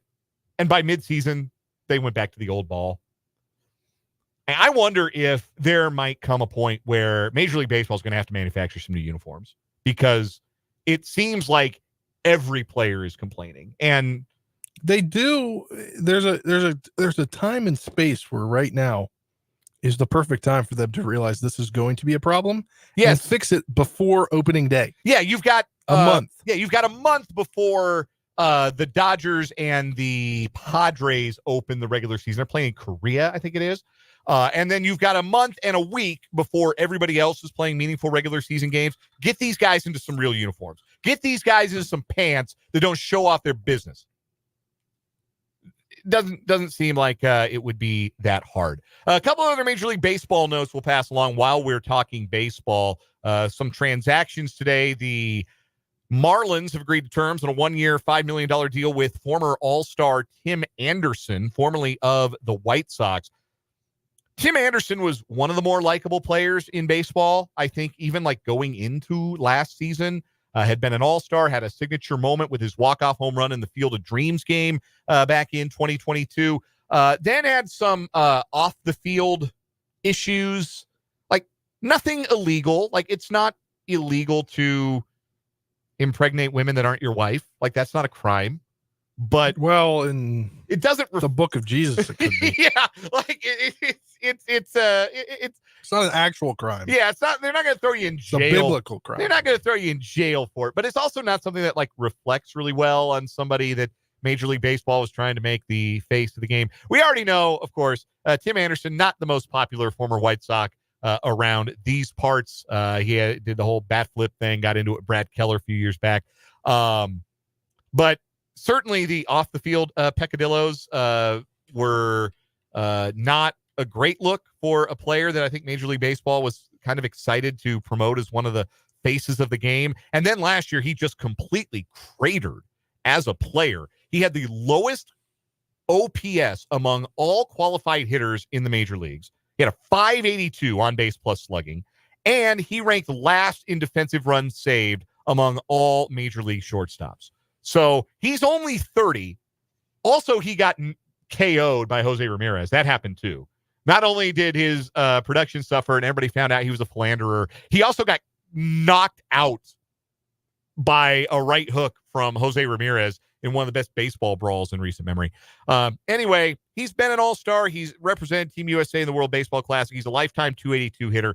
Marlins are taking a flyer, 1 year, $5 million. The Detroit Tigers, divisional rival of the Royals, signing infielder Gio Urshela to a 1 year, $1.5 million contract today. The 32-year-old can play third base and other positions and is a lifetime 290 hitter against left-handed pitching. And the Tigers are a little bit lefty heavy, so they're looking for somebody who can do some damage against left-handed pitching. Urshela played for the Angels last year, hit 299 in 62 games, injured himself, broke his left pelvis. I didn't know there was a left pelvis and a right. Maybe I'm dumb. I didn't know there was a left pelvis and a right pelvis. Yeah, I didn't. What do you know about the pelvis? Nothing. What is your depth of pelvis knowledge? Not a lot. Urshela, lifetime 277 hitter, has played with Cleveland, Toronto, the Yankees, Twins, and Angels. Now he joins the Tigers on a 1 year deal. The Pittsburgh Pirates have made a long-term commitment to one of their young aces, all-star right-hander Mitch Keller, and the Pirates in agreement on a 5 year, $77 million contract extension. Keller struck out 210 batters in a career-high 194 and a third innings last season, was set to hit free agency in 2 years. Now the Pirates have bought out 3 years beyond that pairs with the long-term extension that they gave their Gold Glove winning third baseman Brian Hayes and their starting center fielder Brian Reynolds. I mentioned this before. The Pirates seem to be finally buying themselves, at least to start. They are spending a little bit of money, which is weird. The Pirates don't spend money. No, like there was a whole article in The Athletic yesterday. I don't know if you caught this about how cheap the Pirates are and how they didn't take the next step where they made the playoffs 3 straight years and just like didn't try to add to that. They were just like, oh, okay, that'll feed the fans for a while. That'll last them some time. We're not going to try and make this a consistent thing. They were on fire to trade Garrett Cole. Like they couldn't wait to get rid of him. Do you remember that photo that went around with that kid with that shirt and Bob Nutting, the owner? Yes, the selfie team. Yeah, they're not happy with ownership in Pittsburgh. They might be a little bit better. Things might be improving. Yeah, they won 76 games last year. They've made long-term commitments to their 3 of their stars, Hayes and Reynolds, and now Keller. They've got the number 1 overall draft pick, Paul Skeens, who I think should pitch in the major leagues this year. I don't think he's got anything to prove in the minors as good as he was in college baseball last year. So, yeah, maybe things look it up for the Pirates for this coming year. But that's a collection of baseball headlines. What have you got for your first headline? My first headline is the biggest headline of the day in college sports. We have more details, even though we were told it wasn't going to be until May that we'd get more details on the EA Sports college football game.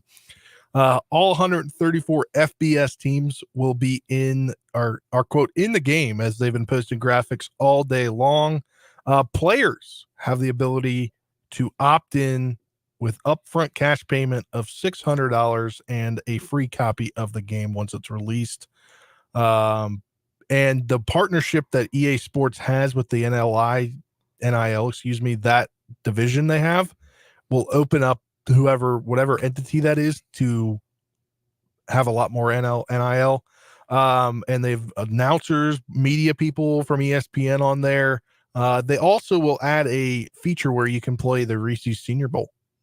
Interesting. Saw that earlier from the Senior Bowl Twitter as they are in the game as well. But developments this afternoon, College Football Players Association says that college football players are, quote, being treated like children by EA's $600 NIL offer for its new game. So that's what you get. If you opt in, if you're a college football player today, starting today, you can decide, yeah, I am okay with my name, image, and likeness being used in the new college football game. And what you will get for that is upfront cash payment of $600 and a copy of the video game.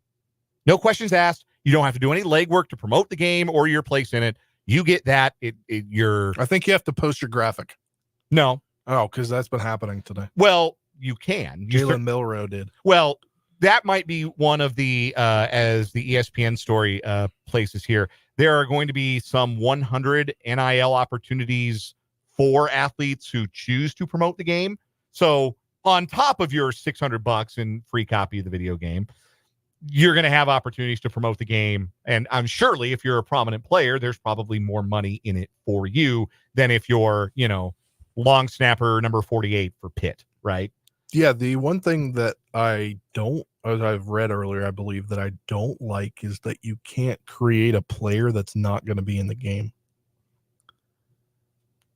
I don't know if I like that. And they're only putting up to 85 members on the team.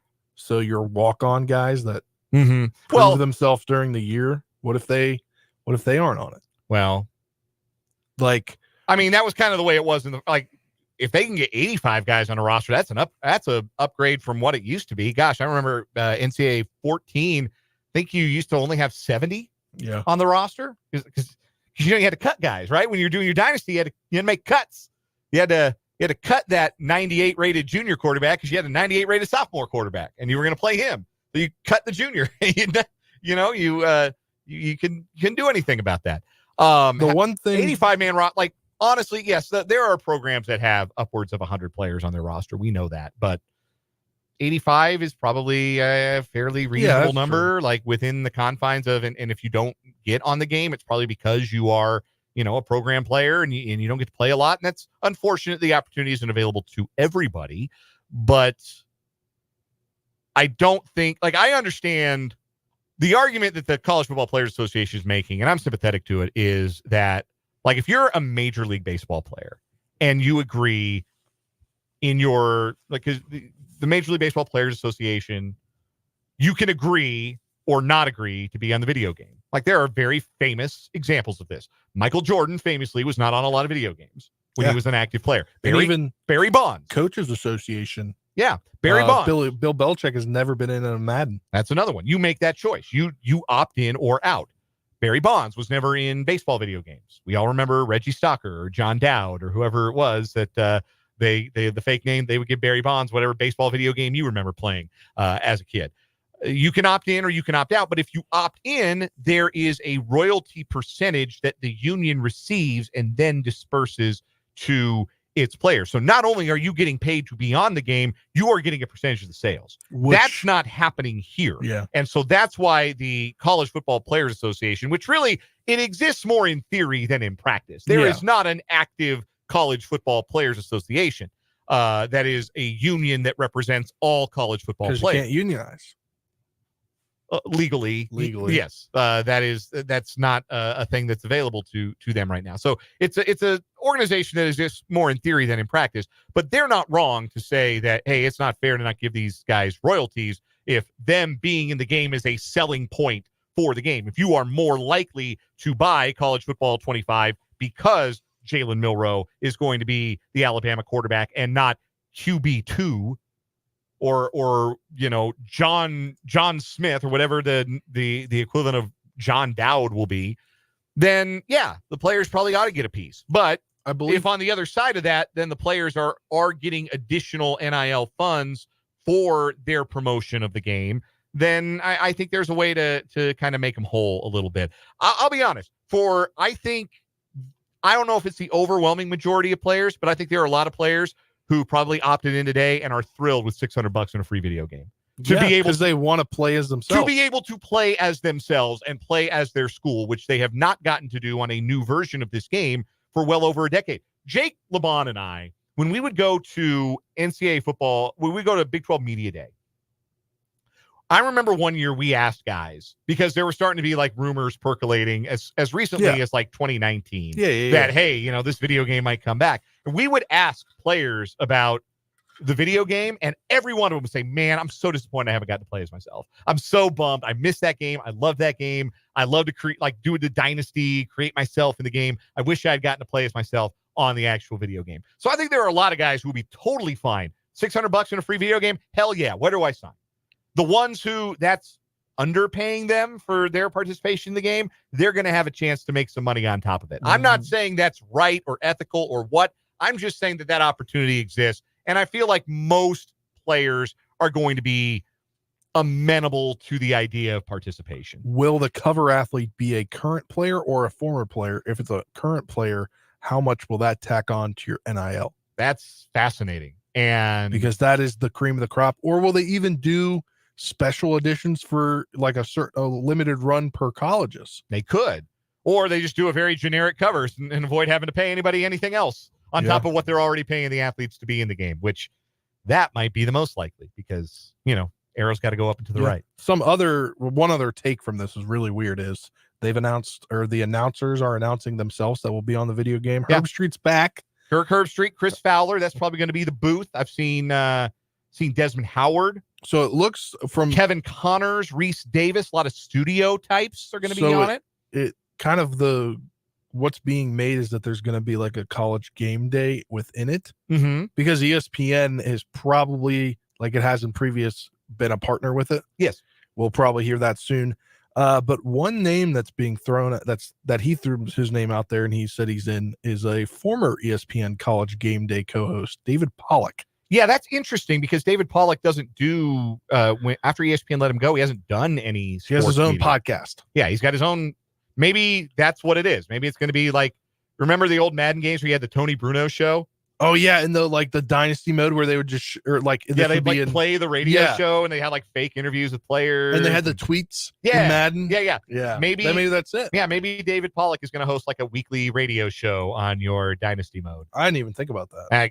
Maybe that's what it is. I don't know. A lot of different directions they could go. I'm excited about it. I have a PS5. I'm gonna probably buy it and probably then never going to be able to play it because it's a lot harder to play video games when you're getting into your 30s and you're married and you have like a life than when you're in your 20s and you don't have anything to do but play video games. I am a very different person at a very different stage in my life than I was the last time an NCAA football game came out. Is that going to stop me from buying this new one? Nope. I think I might try to find a used PS5 if that's a thing. It might be. God, it was harder than hell to find any of them. I don't know, because this is really intriguing me. Like, I really want to play. Like, I was one of those guys that had the game for a while. You buy a controller. You buy me a second controller. You can come over. You can play with me. We'll do a dynasty together. How's that sound? Yeah, that'll be interesting. I don't know if your wife will be happy about that.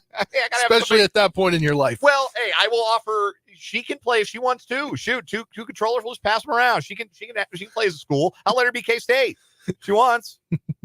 That's going to wrap up 580 Sports Talk headlines for this Thursday edition of the show. We're going to take a break. Come back. We'll hear from the Royals manager, Matt Contreras. Send us to break. 580 Sports Talk.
5:37 here on 580 Sports Talk. Dan Lucero, Spencer Dupuis with you.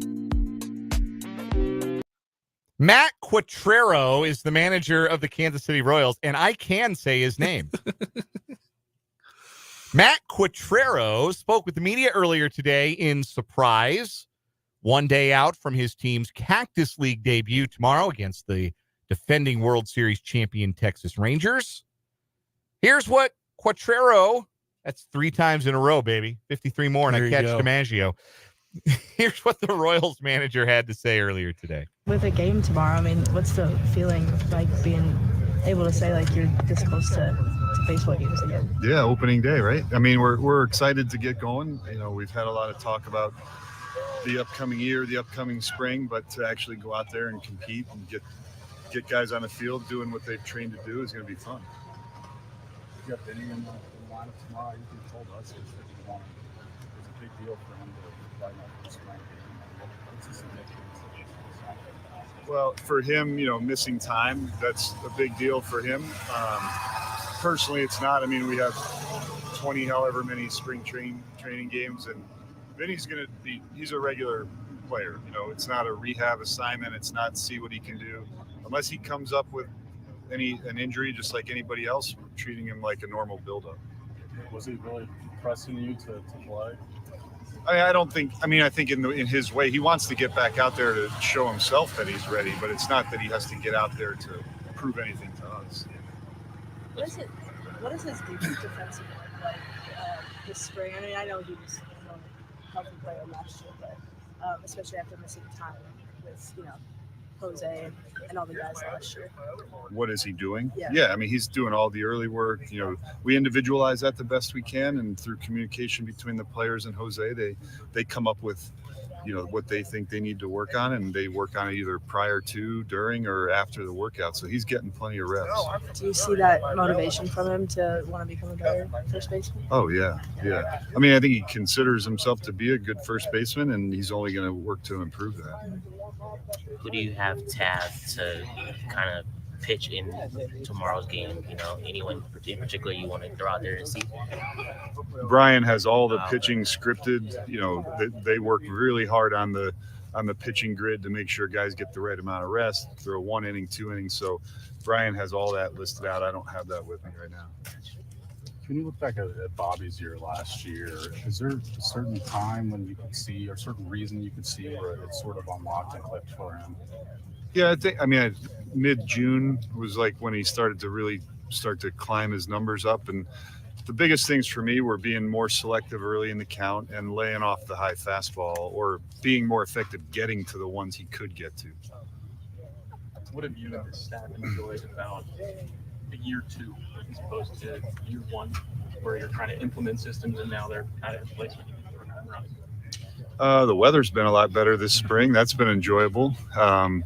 You know, knowing faces, knowing names, you know, within the organization, and having those, you know, deeper conversations throughout the offseason on what do we want to attain. And, you know, JJ laying out the formula, kind of going in with the org meetings and kind of giving us some things to talk about, and just really being able to evaluate ourselves as coaches, as a team, and kind of trying to grow off that together.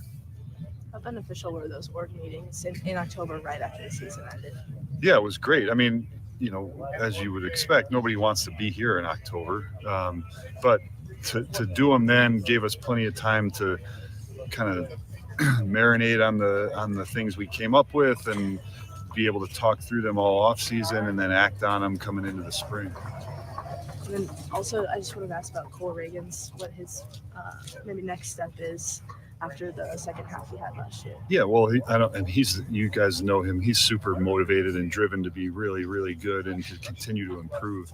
I mean, I think if anything, we're going to need to put the governor on him a little bit, like slow down the work, and because he's got a drive to be excellent. And so his next steps are the consistency of just doing it day after day, start after start, and putting together a great year.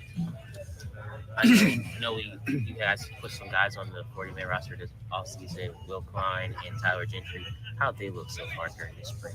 Good. Will's impressive. He's a physical guy. Obviously a big arm, good breaking ball. I'm excited to see him in the game. Gentry's a really good baseball player. I'm glad to see he's healthy. Last spring he had a little knee thing that nagged him quite a bit. So this year he's full go and he's moving around well in the outfield, and looking forward to seeing him get some at-bats. And do you foresee Gentry specifically, his power kind of continuing to mature and develop as he is facing some big league pitchers up in camp? Yeah, I wouldn't look for him to come out here and try to hit home runs by any means. Just put good at bats together, and power comes usually later in your development. So hopefully it does for him. But if not, he's still a pretty good hitter without hitting a ton of homers. So that's Matt Quatrero speaking earlier today, 4 times in a row. I've gotten his name right. Hopefully we don't have to reset that. And hopefully I can continue a streak of saying the Royals manager's last name properly on the program. Couple things stand out there. First, I just love the sounds of baseball going on in the background. The lawnmower and the gator running in the background. The hot country playlist going in the background. Yeah, ironically playing One Margarita on National Margarita Day. That's extremely funny. Enjoy that. Enjoy hearing the sounds of baseball again.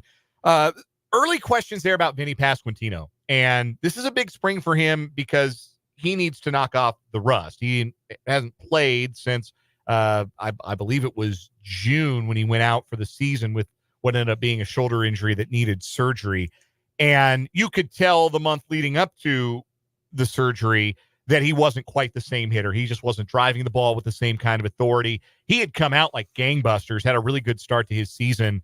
And then that shoulder injury really sapped his thump, and he was striking out more often, and the batting average dipped, and you just knew something wasn't quite right. And it was comforting in a way to know that there was a reason that his offensive numbers had slipped from where they were when he got called up in 2022. I like Vinny as a hitter a lot, even if I don't think he's your prototypical power threat at first base. I still think he settles in, like we talked about earlier, as a 20 to 25 home run guy. I think his offensive profile is going to look a lot like Eric Hosmer's really good years, except he's going to walk a lot more. He walked more than he struck out in 72 games as a rookie.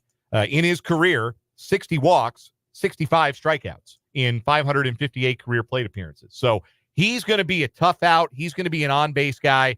He's going to be a piece that I think this lineup really benefits from having back. And I'm excited to see Vinny out on the field, not just from a perspective of I think he helps the Royals. He's their best option at first base. But I think his personality in the clubhouse and the locker room is a big deal. I think the team feeds off of him a little bit. I really think he's a leader on this group. He's a leader of some of the young guys, some of the young core of this group. And I think having him and Bobby Witt Jr. in the lineup together for 162 this summer is another reason to be optimistic about the boys in blue. We'll take another break here on the program, come back as we round third and head for home. Baseball term here on 580 WIBW.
548 on 580 Sports Talk. I hope everybody on the stream was paying attention. Like you have to clap along to Yeah. Blister in the Sun by the Violent Femmes. You have to. The people on the stream can't hear that, because if you could hear all of the beds, they're fair use on radio, but on YouTube, we can get into some trouble if we play them. So unfortunately, you weren't able to hear the opening strains of Blister in the Sun. Never liked that song, but you have to clap along to it anyway. I don't know why I never liked that song. I didn't clap along, but again, I have to run the board. The Violent Femmes lead singer has an annoying voice to me. I guess that's probably why I don't like it. Maybe that song's due for a remake. Somebody's going to cover that. Dan and Spencer with you here towards the tail end of this edition of 580 Sports Talk. Brendan's got Washburn basketball. They are underway in the first quarter in the women's game tonight at Lee Arena between Washburn and Lincoln. The men's game to follow. Again, you can catch the action over on our sister station, Classic Country 106.9. A couple of spare headlines. We didn't get to them in headlines. One of them is actually fairly new news. We were talking about NFL quarterbacks earlier, and quarterbacks that are likely to hit the free agent market. One quarterback will not be hitting the market. That is Geno Smith. Seattle Seahawks have restructured his contract, converting his roster bonus of $9.6 million into a signing bonus, and it creates close to $5 million in 2024 salary cap space. It drops his cap number this year to $26.4 million, but it escalates his cap hit in 2025 to $38.5 million. The Seahawks are one of those teams where they don't draft high enough in the draft probably to get their hands on one of the top end quarterback prospects in this draft. And the other thing that, like, Geno Smith is not a perfect quarterback. He is not an elite quarterback. I don't think you're winning anything of substance with Geno Smith as your quarterback. But I think you can be good with Geno Smith as your quarterback. I think you can have a good offense with Geno Smith as your starting quarterback. And I think that, again, in a situation where the Seahawks pick 16th in the coming draft, you've got a new head coach, going to bring in a new offensive coordinator. Already has Ryan Grubb, formerly the University of Washington offensive coordinator. Well, why not let Geno do his thing for one more year? And maybe you take a developmental prospect in the mid rounds this year, maybe start to look at quarterback of the future next year and moving forward, because Geno's played at a pretty high level. I have my qualms with Geno Smith. I think at times he takes too many sacks. He had a couple of really bad turnovers, cost him the Cincinnati game in particular. He was bad, and if they'd won that game, they would have made the playoffs. And they should have won that game, and they didn't, because Geno was terrible in the red zone that game. But I can't let one bad game color the perception of what I feel like has been two pretty solid years of quarterback play. Spencer, I'm curious of your perspective of Geno Smith. Does he clear the, what have we decided to call it? It used to be the Carr line. It was the Dalton line there for a while. Is he an above average starting NFL quarterback to you?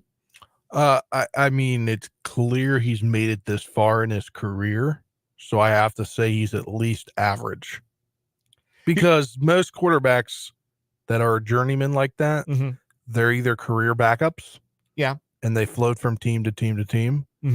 But you have to be at least average to above average. Not saying he is above average, but like in the bracket. I'm not to be able to stay and start on the team after everything that's like the way his career has gone. He's not a top 10 quarterback, but is he a top 15 quarterback? I'd say yes. I would say I would say yes. Like 13 to 16. Yeah, he's probably so above average then. Yeah. Yeah. Okay. Yeah. We're on the same page here. Maybe 13 to 18. He's 33 years old. Yeah. So that's why I was saying, like, he's lasted. This will be his 12th season. I think that's right. Obviously didn't start or even play for a lot of those years, and didn't get a chance to be a full-time starter until 2022, when he was excellent and finished 7th in the league in QBR. He was 14th in the league in QBR this past year. So, you want to split the baby a little bit, say he's just outside the top 10 as a starting quarterback. Like, I'd rather have Brock Purdy than Geno Smith. If all things being equal, I think Purdy might be better than Geno Smith. And certainly when you factor in the contract, the money, absolutely you'd rather have Brock Purdy than Geno Smith. But if you're talking about having a veteran quarterback, I'd rather be in the situation the Seahawks are in with Geno Smith than be in the situation some other teams are in, where you're connected to a quarterback for longer term and you don't feel like you're going to win anything with that guy. Like, for instance, Dak Prescott. Like, I would rather have I think Prescott's a better player, like 1-for-1, but I would rather be in the situation the Seahawks are in with Geno Smith than the situation that the Cowboys are in with Dak Prescott, if that makes sense. Yeah. One other headline, it would not be a baseball season. This is how you know. These are the rites of spring, right? Baseball season is upon us. Pitchers and catchers report. The birds are chirping. You can hear the sound of the ball hitting the mitt and the crack of the bat. And also an important New York Met is hurt. That is how you know baseball season is here. Kodai Senga, their standout right-hander who they imported from Japan last season and made the All-Star game, likely to start the season on the injured list with a shoulder injury, a moderate capsule strain in the back of his right shoulder. Shoulder injuries are always great for a pitcher. I mean, never really a long-term concern there. So Senga was 12-7 last year, 2.98 earned run average. Mets were hoping to bounce back from a 75-87 record last year, and Senga is the ace of that team. He's the number one guy. Remember, they started last year with Scherzer and Verlander. By the end of the year, they didn't have either of those guys. So Senga's their dude, and he's going to be out for a while, it looks like, at least the start of the season with a shoulder injury. So now, officially, with the first injury to a key Met, it is truly baseball season. We'll take one final break, come back with a final word after this.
Final word time on 580 Sports Talk. Spencer, lead us off.